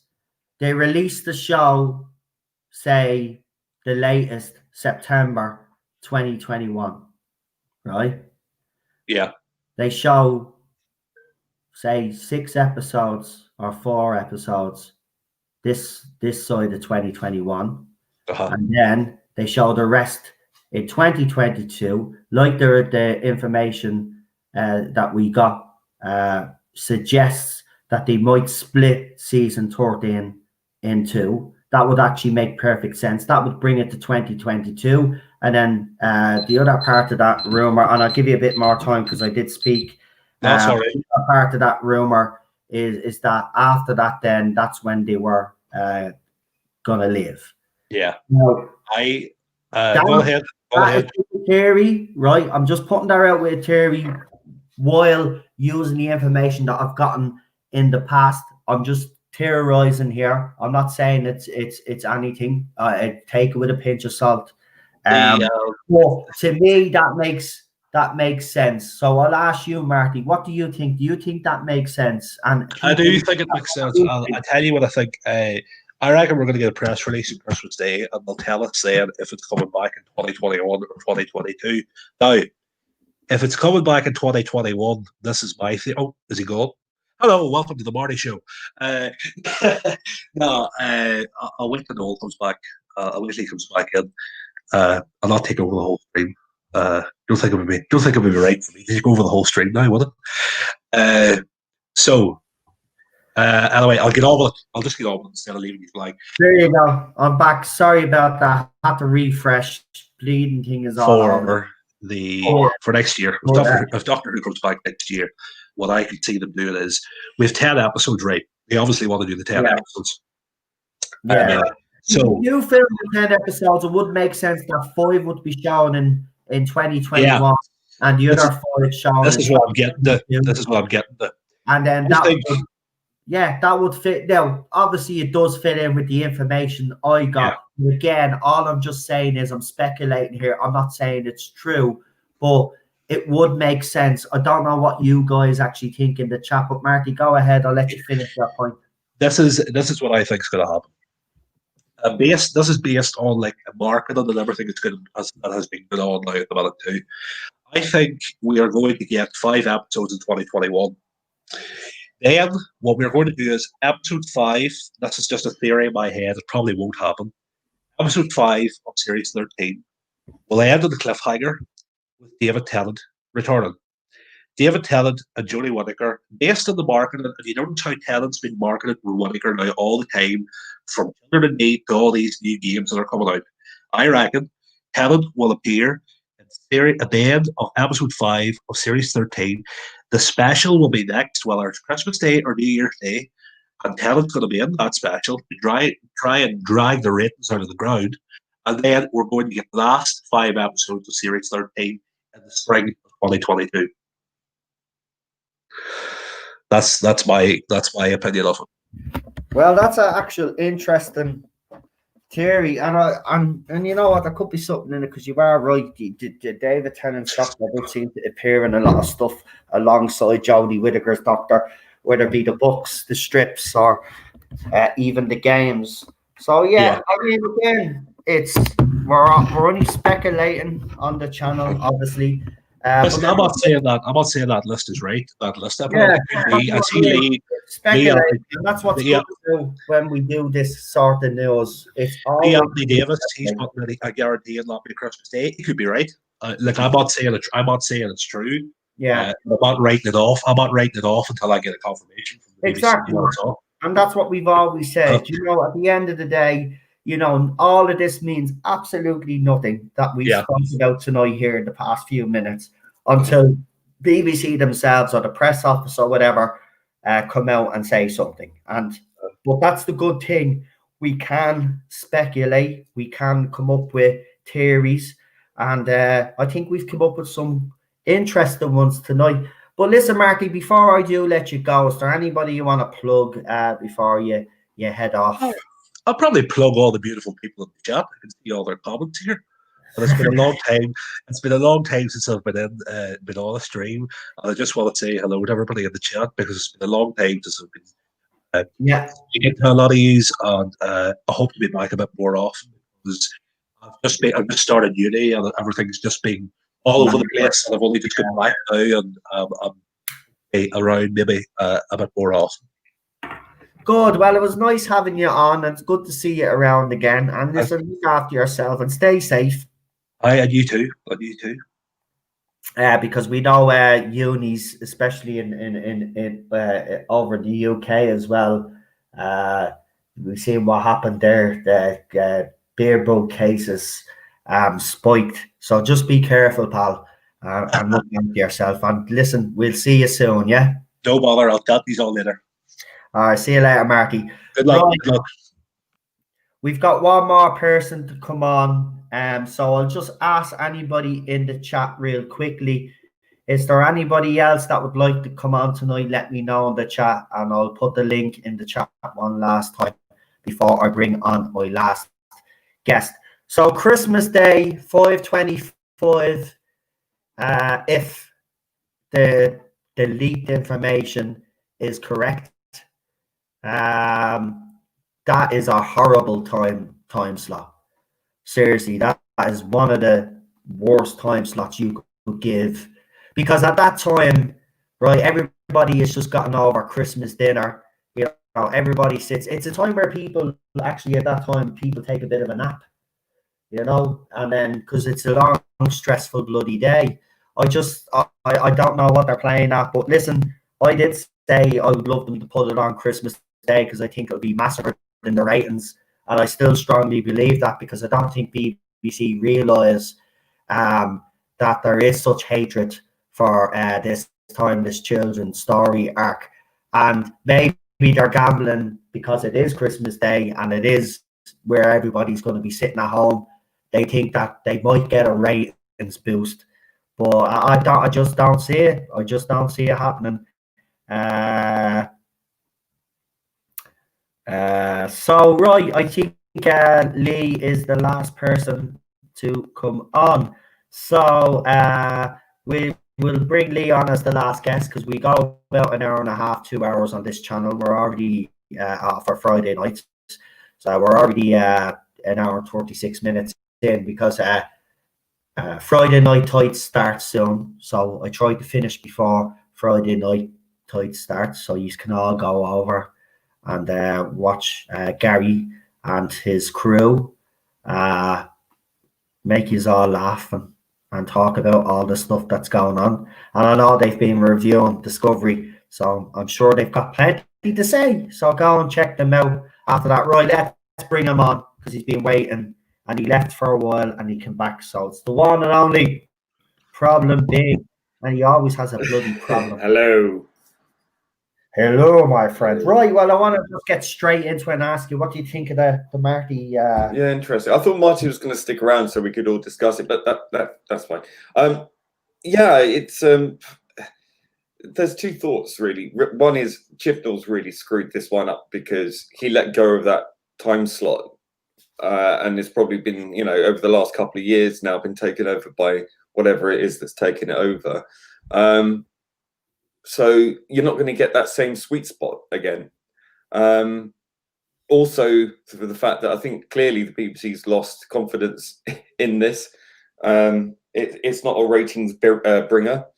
They've put it in, well, if this is correct, they brought it in at a time, probably the only time in the schedule which it's not going to be up against anything that can damage its viewing. Exactly. So it might be a move to try and maximize as many views as possible, because it won't be up against the big hitting shows in the evening time, maybe.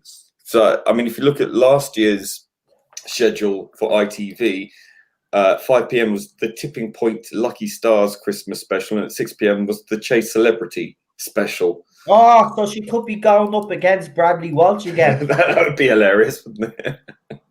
Holy moly.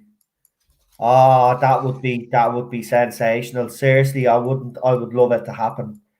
Because I think BBC need a wake-up call. I think the fans that support this era, in fairness, need a wake-up call and need to realise that, you know, the general public and the fans, the long-term fans of this show, and even fans that came along in the 2005 revival, are not happy with this.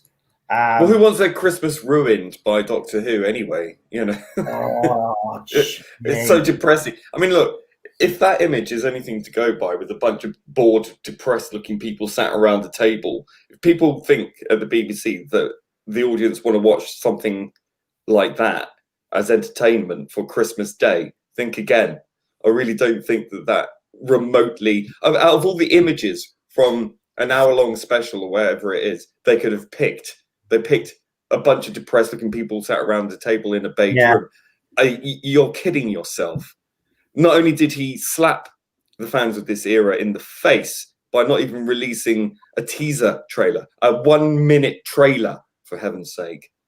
I just don't know why they keep coming back to it. I mean, you're supporting this era and you're being treated like this? Really? I mean, what does it take for you to wake up? It just blows my mind. And quite honestly, BBC deserves everything they get with this, and putting it on it. If they have put it on at that time, well, we've seen exactly how Doctor Who performs at that time slot before, and it's never very good. That time slot is not a good time slot. It isn't. It isn't. I actually think it is. No, you don't. Not listen. Even though I live in Ireland, we know BBC. We know they're very particular on what. Most people are sitting down to eat at that point. You know, most people are sitting down to eat. You know, it just seems to me like a really busy time where the family is going to be doing other things. Quite honestly, the evening is more the time to sit down and watch. I mean, okay, it's the start of the evening, but I really think that most people are going to be distracted.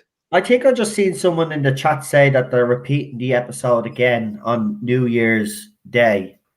I mean, if they did that, showed it on Christmas and then showed it a week later, well, then I'm sorry, they've already proven their point, because they need to put it out twice to get some decent ratings.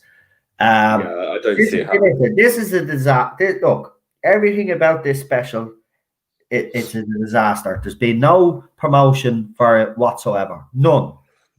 Those images are not good enough. I don't care what anybody says, even a 10-second teaser. Well, if you notice, like all the YouTubers who wax lyrical about this era and support it, you know, they only use one image out of the 2 images they use, because they're forced to use the one where she's at in the, the wall with the chalk. That's it. None of them use the other image, which is quite interesting. Why not? Are you not excited for this sat round the table chatting? Are you not really geared up for that? I don't understand. Like, why not use that really exciting image to promote your YouTube video views on this fantastic special of people sat around the table looking sad? Yeah, with no turkey or ham or even stuffing and stuff. Nothing. No, Jesus. He couldn't even put a Christmas dinner together, and it would have looked even better.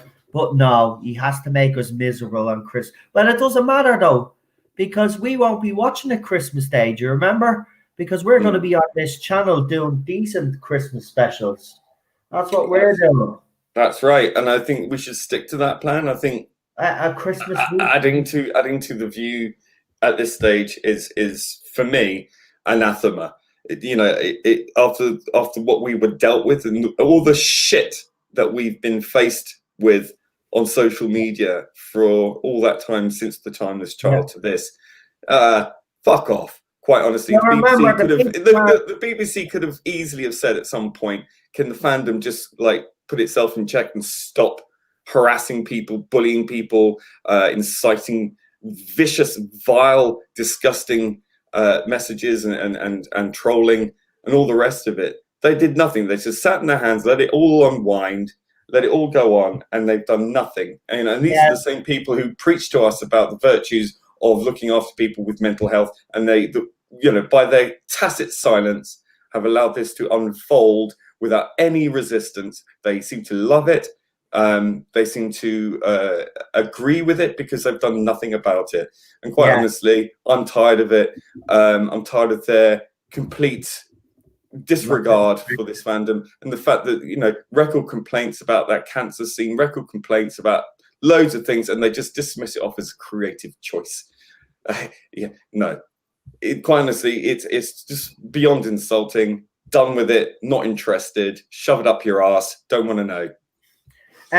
Just because Davis says apparently Jody will be discussing that time. Yeah, we have mentioned that Radio 6 interview. It's 2 p.m. on Sunday, so we will be checking it out to see if there's anything. Listen, here's the thing though, right? If she's going on that station Sunday, and if she was to, and it was live, and she was going to say something, I can guarantee that BBC press office will put something out before she makes any sort of announcement. So if, and this is just a wild stab in the dark, if she's going to, there'll be something said tomorrow. If she's going to say something on that interview that's going to be spoiler, something will be said officially before she does. Well, So, Sunday seems to me to be the The time day. where they dump most information, you know. Yeah. So I don't know if there'll be anything Well, they could on do a Saturday. Sunday morning though, because BBC press office never go away. They could put it out even say an hour before she even goes live, and then that'll get more people interested in listening to what she has to say. See, BBC, they could use their heads. Like, that's what I would do if I was making a big announcement. I would announce it an hour or a half an hour before she's due to go on to the radio station. Yeah, then that'll get a lot of people interested to go over to BBC Radio 6 or whatever it is and listen to this interview. So that's what I would do, but I don't think these people are that clever. So what am I talking about? So yeah, scratch that, because the BBC don't. Well, look, they can't even promote the special she's in, let alone promote some interview. You know, really. I mean, look at the NYC panel. I mean, really, I was surprised it got what it got. Quite honestly, the best time for Doctor Who Christmas Day is between the times of 6:30 and 7 o'clock. You show at either 6:30 or start it at 7 o'clock, and it finishes around 8 because it's an hour special. So if you start at 6:30, it's finished at. If it's on for an hour, it's finished at 7:30. Obviously, but you start it at 7. It finishes at 8. 7 is the ideal. Gary's even put it up there. 7 o'clock is usually, would be the time that I think you would. But again, this is all because this time slot is a big time slot. See, every time slot Christmas, people don't realize these shows all vie for different time slots because, it can make or break what they show on Christmas Day. So there's a lot of jostling done. Even that list that we got off Marty, and Marty has expressly has said that this is not fact. We have to wait till November the 4th. But even at that, still at the later stages, they're still jostling around the shows. So last Christmas Day was called The Midwife at 7 p.m. Yeah. It was Strictly Come Dancing was at 4:40 p.m. Yeah, so but that's a big draw anyway. And 6 p.m. Michael McIntyre's big Christmas show is at 6.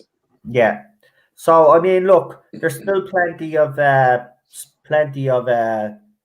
time for them to change that time slot. But for me, that's telling if they use that time slot. To be quite honest with you, because it's a time slot that's dead. It's like a graveyard time slot. That's exactly what it is. It's the graveyard time. That's why you even look at ITV, they'll put something on that's not even live, maybe. It might be a pre-record that they done a while back and they just repeat it. It's one of those, because then the evening then is where they gear. See, they take it, see, during the day it's very important, right, for BBC. And then there's that, they've got that little gap in between where they gear up for the evening ratings, and then it's the stations are battling it out with each other during the race. So that's why that 5:25 time slot, nobody really gives a crap about that time slot, because it's all about after 6 o'clock. After 6 o'clock. I mean, it's interesting that they put Strictly Come Dancing on at 4:40 last year, but I think because that's such a big hitting show anyway, they can probably put that in a graveyard slot in order to boost that time because the show's popular. Right. Although I don't know if it's as popular as it You used to know what? I'm going to put this up because Emma sent me this. And you know what? What I'm gonna do is, Emma, I'm gonna share it, but I'll take it off the way and I'll edit it down so nobody could, could see where you sent it to me from, and I'll show them. But she has sent me something, so she sent me the same TV listings, but obviously this is from a different site because it doesn't look the same. What I'm saying is it's not the same writing as the other one, but it does show Revolution of the Daleks at 5:25 again. It does also show Strictly is on right after it again, like the other one did. So it's actually word for word, it's the same. But then she sent me a second part where it shows me for January the 1st. And there's only one show listed though, which, I don't know. It's from UK Christmas TV. So I'm just editing it there now, and I'm going to actually put it up on the screen there while we have Lee with us. So I have it ready. So I'll whack it up. We'll have a look. By the way, they're repeating it, if true, they're repeating it at 7 o'clock New Year's Day on BBC One. Which makes me suspicious about that, because New Year's Day is another big day for the television. Why would you put Doctor Who New Year's Day? You'd have something else on instead of that. I just don't know. It's a strange thing, yeah. Why would you have a repeat on a look at this stage? BBC are capable of acting, because right now the show. Let's be honest, the show. Well, maybe it's because I've got little to no content left to be able to put up on Christmas Day because they can't film anything. I think that's what it might be. But you know what I'd rather them do? Bit of Only Fools and Horses or something, or a bit Put of some classic Doctor Who on, see how that does. Bloody Doctor Who, yeah. Feck you're right. I finally sent Blake 7. Sorry for the delay, guys. I just had to send it to myself. Yeah, because I'm a weirdo. Right, let's have a look at this anyway. But I have to say, it matches what Marty's list does. You know what I'll do? I'll put in a little video and show you, because they both match each other. One was on Gallifrey base, and this one is on UK. I'll show you now, actually, what it's on. Why am I still talking? I don't know. Why are you still talking? I haven't a clue. Well, shut your mouth. I will. Oh, dear. I know. I've lost me marbles. That's what happens when you're on. Times in the chat. Good to see you. Avon lives. Covering times. Welcome. Right, I'm about to share a screen. Yes, I am. Right, so here we go. It's identical. It's identical. So there you go. 10 o'clock, the morning service as it was before. Shaun the Sheep at 11. 11:30, Wallace and Gromit, same thing. The Donkey Carolyn Christmas, that was the same. That's 15 minutes. Top of the Pops Christmas special. BBC News, and then we've got that stupid Early Man. Then we've got the Queen's Speech. Then we got Coco, the same thing that was there. Zog and the Flying Doctors, which was the same thing as well. And 5:25, Doctor Who, Revolution of the Daleks. Do you know what? I'm actually starting to believe that this is actually a possibility now. Chris, these are picture, but I have to stop because the way me messenger is messing up nowadays. I don't know what's going on, but here we go. I've got it here. So according to this, it's on. There you go. As you can see, it says BBC One, 7 p.m. Doctor Who, Revolution of the Daleks, repeat. Interesting. So they're trying to get double the ratings or something. It just seems so stupid. That's so desperate. Oh, God. It's actually sad. Oh, God. That's bad optics. It is actually sad. That's sad that they have to. And if that is the case, and this is true, then that is a sad and a bad indictment of what's happened with Doctor Who. No, I'm not saying they wouldn't repeat the Christmas special, but they wouldn't put it on a prime time slot. They would actually probably put it on earlier that day, so we could watch it again. But it would be on earlier that day when there's not much competition. You just whack it back on again. But that is sad. That is sad. Listen, this special, I already know this special is going to be a disaster in ratings anyway. It'll just be interesting to see how bad it is. Story and well, yeah, of course. You know, it's look. We had Daleks last year. We're having Daleks again this year. But the only thing is, this is following on from a storyline that split the fandom in half. And the normies have all kind of moved on, clearly, because the numbers just progressively got worse. And we haven't seen the fallout of the Timeless Child story. Now, you can argue that there will be people who, even though they hated that, inverted commas, arc, will want to know if there is some resolution, borrow a word, to see how that resolves, possibly. But I doubt it. I think it's too much bad blood has gone under this bridge of time, and I think that, quite honestly, it's been enough to drive people away and not want to come back until this is all gone or retconned out of existence. I really don't see it.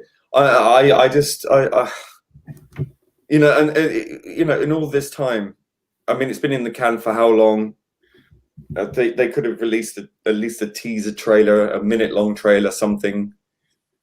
And all we got was 2 crummy pictures. I mean, one of which was so nondescript, it's embarrassing, frankly. Hardly anything to get the juices flowing. I'm just baffled now at this stage. Their behaviour surrounding this whole special has been weird. I just don't get it. But I do want to actually say something, right? So, as you know, yourselves, Manip Gill has deactivated her Twitter account. Now, there are some people out there are suggesting that she was bullied. Now, again, right, I'm going to put up, my video was limited, so hopefully after this stream it isn't, and you can go and watch my video, and I'll give you the reasons why I don't think she was bullied. She wasn't. I missed the beginning of that. Don't be spinning this crap, right? She wasn't bullied. Someone in the thread and all actually has confirmed what many are suspecting, that she retweeted this video, thought it was hilarious, but turns out people reacted badly to it, and she deactivated her account. Now, again, as I said, I haven't seen the screenshot because she has deactivated her account. It's going to be hard to prove otherwise. But as I said, there are some people in the fandom that have said that they've seen the video and they've seen her say it was hilarious. There are others saying that, no, it wasn't hilarious, that she said it was horrendous. But in fairness, the two words are completely different. That I don't know how people could get confused between horrendous and hilarious, you know. But I'm telling you, right, I won't say who it is, right, but I'll read some of the stuff that I've been sent, right, because it is interesting, right. So this is what's being said, right. Where is it? So someone is actually making the claim that she deactivated her Twitter account due to bullying of a Jodie hater and a Not My Doctor. Naturally. Now, listen, but here's the thing. If that is the case, right, you would have Emily Cook, Ben Cook, all of the usual suspects, Beth from the Time Ladies, the BBC themselves would put out a statement to say that they don't tolerate bullying, and they would mention... Yeah, even though they're quite happy to allow these very same people who make these accusations to continuously target and bully the rest of us. As I said, our Instagram account is still active, right? So if she was truly bullied, those bullies would follow her over to her Instagram account, and they would would think so. start there. No, it's logic. It's not probably. It's logic, man. That's what bullies do. They follow you everywhere. Lee, we've had it. They follow us everywhere, right? So we know firsthand. So I'm using my experiences. I know the way these people act, right? So then someone put up, I was told it had to do with a tweet she shared featuring the Wiggles singing a ridiculous song about Indian bread. She thought it was thought the cultural stereotypes in the video were both funny and sad. I've searched her handle and can find no recent "Not My Doctor" replies. So this person actually went to dismiss this crap that was a "Not My Doctor" that bullied her because there's nothing. Right? Listen, she's been on the platform for years, right? And since this crap has happened, right? You mean to tell me that this is the first incident that a "Not My Doctor" has done towards her and she hasn't brought it up in the past? Get away, use your bloody logic, right? So then the usual suspects that usually come out and defend this era are the ones that are coming out and saying, no, it's a "Not My Doctor, it's a "Not My Doctor." Well, I'll say this to you, right? And I know some of you are listening because there's 51 of you watching, and I know some of you are J-bots, right? Gonna say it to you quite out straight now. If you have evidence that she was bullied offline, show me. Show us all. Because I tell you now, do you know why I don't believe it? Because as I've mentioned before, the usual suspects would have made a big deal out of this. BBC would have come out with a statement. I wouldn't be surprised if you, Fullerton, did a Radio Times feckin' article, a Screen Rant article. They'd all be doing something on this, right? But there is no backlash. Her Instagram account is active, right? Open your eyes, okay? She has obviously thought this video was funny, but as I said in my video later, which I'll put back up for you to watch, in the current climate that we're in, unfortunately, a lot of these things are going to be looked at differently. As I said, maybe people should take a stick out of their ass because they're all bleeding so stuck up. It's unbelievable, for fuck's sake. You know what I mean? I have to say, I watched it myself and it was uncomfortable. I mean, if you're singing about Papa Doms and you're doing Indian dancing, it's and you have a white bloke in the video, it's not good luck. It's not a good look. And instead of facing up to her responsibilities, which I said in my video, if this is true that she did do this, she's decided to run, right? Instead of facing up, apologizing and moving on. Nobody's going to cancel Manip Gill, right? We don't care about her that much, that you know what I mean, to kick up stink. But it will show the hypocrisy of the other side that they're willing to defend this, right? It wasn't a "Not My Doctor." So stop saying it. And I hate the "Not My Doctors," as people know, because some of them are despicable, right? But I know for a fact that if one of them were responsible for this, there'd be such a big deal made out of this. I'd be targeted. Other streamers would be targeted that talk out against this era because they would hold us responsible, right? But nothing's come my way. Nothing's come other streamers' way. Well, I mean, it's irrelevant. It's irrelevant. Suspects. It's irrelevant. You know, either provide the evidence or shut the hell up. Exactly. And they never provide any evidence because there is no evidence. And as I said, if there was, trust me, the usual suspects like Emily Cook, Ben Cook, the Time ladies, the female feminist front, whatever you want to call them, Doctor Who screenwriters, all of those people would be coming out and defending Manip Gill and saying how despicable those people that were responsible for bullying her. But she wasn't bullied. The account is still active, and we don't need to say we don't need to say this. We don't need to say this, but I'll say it anyway. If there was something said to her that was clearly racist, it stands to absolute reason, and I'm sure I speak for everyone here. We would condemn it just as equally and just as loudly as you. Video. If someone can give me the evidence that she was bullied, I will highlight it and I will call that crap out. It shouldn't be tolerated. But I'm just looking at it with a cold eye, and I can see that there's something different to this. This is not bullying. It's not. It's not, because the usual suspects, as I said, I'm telling you, trust me, we would have there'd be a big deal made out of this. for God's sake, someone said something about Jodie Whittaker having a scrunch face or whatever, and they kick up stink and they do little hashtags, right? And you mean to tell me that if she was bullied offline? No, I'm Well, sorry. look how they completely misunderstood what Rabbi was talking about when they said he was saying that she looked like a dog. It was not at all what he was saying. He was using an analogy to something else, like an old adage. Yeah, I know. Like these people just don't understand that because they've got no life experience to understand like any sort of particular old sayings or anything. I'll say it again. If you've got evidence to prove that she was bullied, send it to me so I can expose these people for what they've done.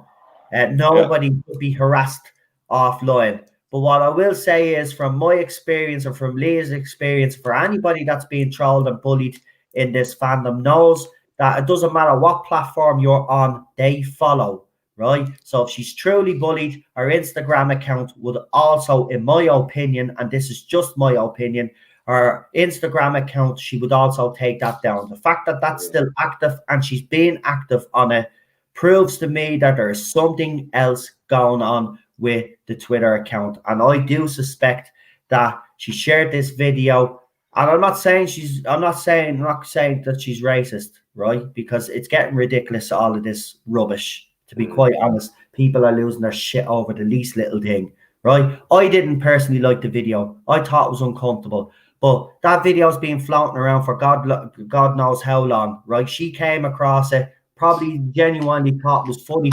Someone said she thought it was funny and sad at the same time or whatever, and she posted it, right? And then people then kicked up stink, or she realised what she'd done was wrong, and she deactivated her Twitter. Well, I'm sorry, but she's Asian. You know, if she found it funny and she wasn't offended by it, and why the hell should you be offended by it if she found it funny? Someone else is probably because the era that we're in, though. I know, but this is what I'm talking about.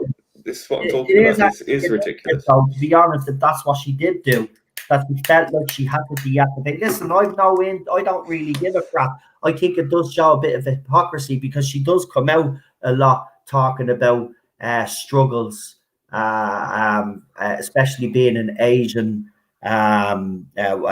actress, and if she did share this, it's got nothing to do with her being an Asian actress. It's just to do with the fact that she's not a very good actress. that's all there is to it. I mean, she might be great, but she's not great in this. Listen, Hollyoaks, you're the one that gave us money. BBs are looking for her back. Can you take her back, please? You know, Hollyoaks, like that's our level. Hollyoaks is hardly the breeding ground for great talent. Hollyoaks is our level. Doctor Who is certainly not our level, to be honest. But considering they used to have Shakespearean actors on Doctor. Well, I will say this Manny situation is interesting, and I will be keeping a close eye on it. I'm not letting this go. I'm now like a dog on the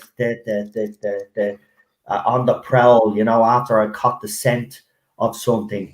And I'm on the trail now. I'm not letting this go because there's something more to this. Because the facts, look, it just doesn't add up to me. Because Lee will tell you, the usual suspects would be coming out. I mean, you can't say boo about Jodie Whittaker and someone is setting up a hashtag, or Emily Cook or someone has something to say about the fans. I'm sorry, if she was truly bullied, these people would be coming out. And by the way, if you've listened to me video and all of a sudden they come out, right? Don't be giving me this crap smoke screen. I've given them the idea. As Chris said, you've probably given them an idea. That's how smart I am, by the way. You weren't that smart. That's why she deactivated her account, because she's acting clever enough. Mandeep, if you're looking for a PR person, I'm your man. I'll get you out of any situation. Don't worry. I'm good at spin too. You know, I'll get you out of this situation. Sack who you're bleeding hiring, because they obviously haven't got a bleeding clue what they're doing. Because my advice wouldn't have been to deactivate your Twitter account. I would have owned up to it and said maybe it was ill-judged and left it at that. Speaking of faux outrage, and I've just noticed that there was a giant inflatable Borat floating down the River Thames. Now we know that he is a particularly woke individual. Yeah. But I mean, he's doing a racial stereotype right there, and yet I don't hear. All I hear is crickets on Twitter. Nothing. So why is this not considered uncomfortable? It's hypocrisy. You know, it's like Leave it out. It's all stupid anyway. But whether you like Borat or not, he's a bit controversial. But he is funny, and I don't find that. You know what I mean? Listen, Jesus Christ, we need to we need to really just sit down and just sort out the issues. They're focusing on the wrong shit right now, right? Well, yeah, I mean, there have been for a few years. Right, there's people being, and it is true, there are people being out there and they are racially profiled, whether we like it or not, it has gone on. They're the issues that need to be sorted out, not a fucking disclaimer on a TV fucking show from the 1970s or 80s saying, well, this might have old-fashioned views. Cop onto our fucking selves and sort out the real issues. Sit down and discuss them. Leave the movies alone. You sort that shit out later on. It's everybody's focused on the wrong fucking issue, statues and all. What statues? Yeah, you pull down a statue, grand, right? But the issue of racism is still there, you morons. Yeah, but I mean, it's only pulled into sharp focus by people who've never really experienced it like it was back in the 80s and early 90s or the 70s. You know, I can speak from the homophobic side of things. It's definitely been a lot better in recent years than it was back when I was growing up. It was very, very bad. Actually, recently announced that same-sex couples can have civil unions now. That's a big step. No, I mean, we not only. I mean, this is how far it swung around, right? You ended up with civil partnership and then marriage, and then it was actually the straight couples who had to fight in the courts to be able to have the same rights as homosexual people by getting civil partnerships, because actually the contract, because I mean all marriage is contract, really, but that's what it boils down to. But the civil partnership was actually a better deal in terms of rights and all the rest of it than marriage. So you had heterosexual couples wanting the same rights to have a civil partnership. They had to take it to court in order to get the same rights. So yeah, I mean that's equality. Yeah, right? I have to be honest. Fair play to the Pope. It is a big step, and it must be, you know. I mean, because like, let's be honest, I'm not a fan myself of the Catholic Church, to be quite honest with you. But I think under Pope Francis, I have to say this, I think there has been a genuine attempt to try and rectify some of the damage that they've done. I would still like Pope Francis to go one step further and actually start handing over all of these pedophiles, and then we could truly move on. But until that happens, you know, I'm still always going to have me problems with the Well, you have to bear in mind the Catholic Church hasn't really changed in like hundreds and hundreds and hundreds of years. So it's like mobilizing the Russian army in slow motion. Really... Well, they're getting there. They're getting there, and credit where credit is due. It's still, you know, one day, you know, I do believe truly that a society will eventually all be long dead, but I reckon we'll get past all religions and it'll just be, you know, live and let live and shit, kumbaya. You know, well, live and let live should be the mantra, you know, and I think it's deeply sad to see people you know, being so manipulated into this divisive extremist mentality where you know, there are bogeymen, whatever, under the bed for every ill in the history of the world, and it's all happening all at the same time right now, and it's just not. It isn't. It's not like you think it is. I mean, you're so indoctrinated by everything you read and everything you see on social media and in the mainstream media that you think the whole world's collapsing around itself with all this you know, evil nonsense, and it's just you know, look. Having grown up in the 90s where conspiracy theories were the hot issue of the day, you know, it's really, really not, you know, the only sort of real evil is how people are so manipulated by social media and the mainstream media more than anything. and you have to kick back. You have to start questioning things. Really, really start questioning everything you're told, and stop trying to sort of succumb to the peer pressure of your peer group, and start questioning their motives. And everything seems really rather self-serving, if you ask me. And I think that that really needs to be considered, because in the age of social media where everything's so narcissistic and navel-gazy, everyone's this kind of look at me generation. Look at me, look at me, look at me, don't look at me, look at me. No one cares. No one cares about you. And that sounds harsh, but you don't help yourselves by trying to make everything about you. I mean, it's very off-putting. So maybe just try and think about other people for a change, for real, rather than virtue signaling that you are, and just start considering other people and other people's differing opinions, because what a boring and tedious world it would be if everyone just agreed, quite honestly. And there's nothing wrong with having differing opinions. It's a wonderful, wonderful world in where you can express yourself, have debates, have open discussions, and sort things out that are genuinely real problems. Nothing wrong with that. But you've got to work with people, not make enemies out of them, and come together and understand that whilst people will never fully agree on everything, we can work together even if we do disagree. And there are major things in the world that we can fix if we come together on things, but you have to talk, not demonize. Right, and we're going to leave it at that, because we've got a few trailers to show you of what's happening this weekend. But Lee, thank you for coming on and being the last guest on tonight. It's been an absolute pleasure. But on Saturday, so tomorrow, we have this.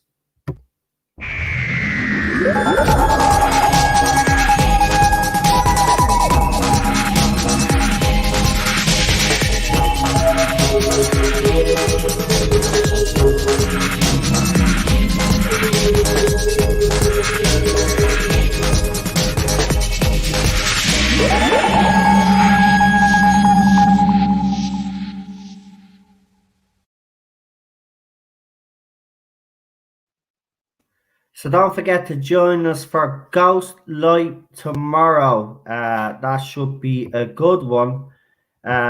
You looking forward to that one, Lee? I am, yeah. Got a bit of a connection to that one, having been at the dress rehearsal back in my school days.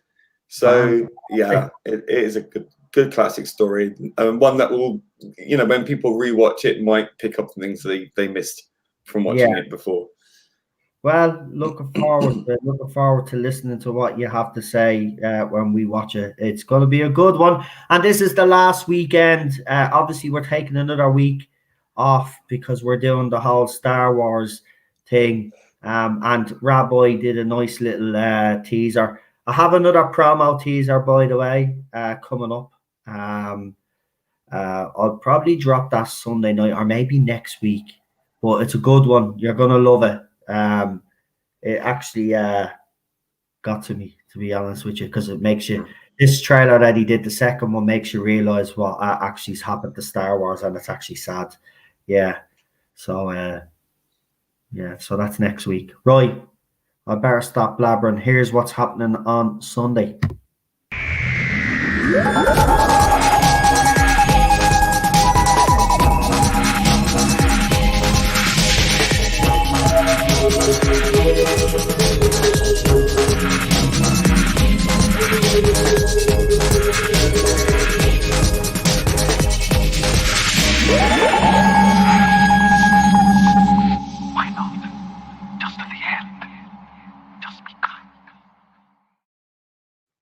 I have to say, I love the ending to that one.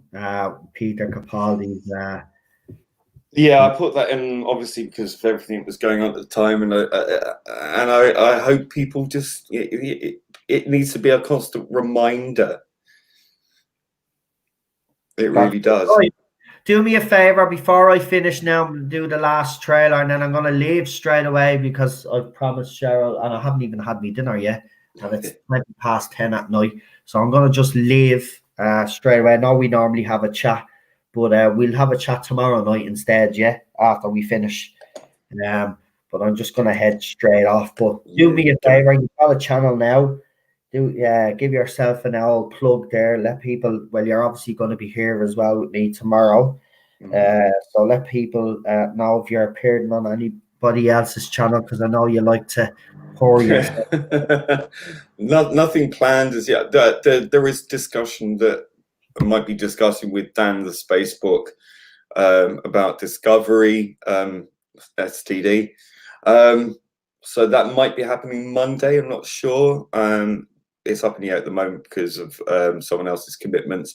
But that might be in the on the cards. And obviously in the week I'll be in the chat for Rabbi's quiz show, where it will be a fight to the death over Rabbi and Noel's tie, because they're currently tied two.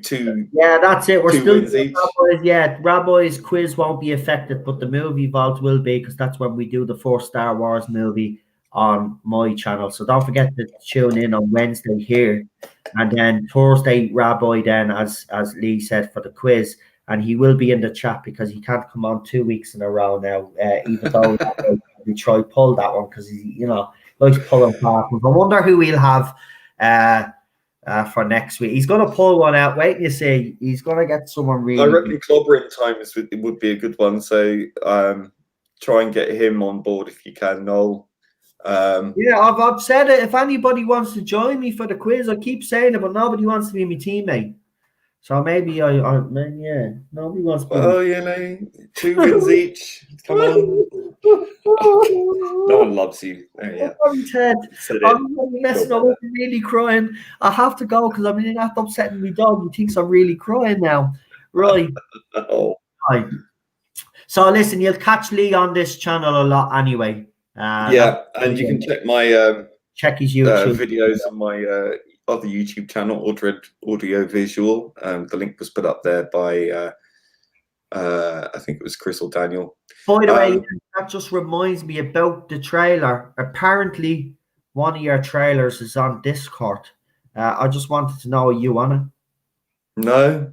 Right. Well, then someone is at the taking your trailer and putting it on. I got a message in. I think it was the Amazing World of Doctor Who. And he's the one that someone in there left me a comment to say that the new Who trailer was actually on. Is it the new or the classic? Hold on, I'll tell you now because I posted it to it. It should be still there. There, it's the new Who trailer. I even tagged you in it. Oh, they've sent me the. No, they haven't sent me. I thought they sent me. That's someone else. Well, you can send me screenshots of that if you want. I don't mind. Hey, for me, that's flattery, so I don't care. Oh, okay. I got me right. That fella has just got confused. Right, forget about it. It's all G. You don't have to worry. There's nothing on a server. It's all okay. I don't mind anyway. And well, you should, because it is your work, and it's nobody should be stealing your work, and it is trailers for this channel as well. So, well, if someone has posted it somewhere, I mean, it's. I mean, my one's got a watermark on it. But obviously, if someone is using it for something else without my permission, that is not cool. But hey. Yeah.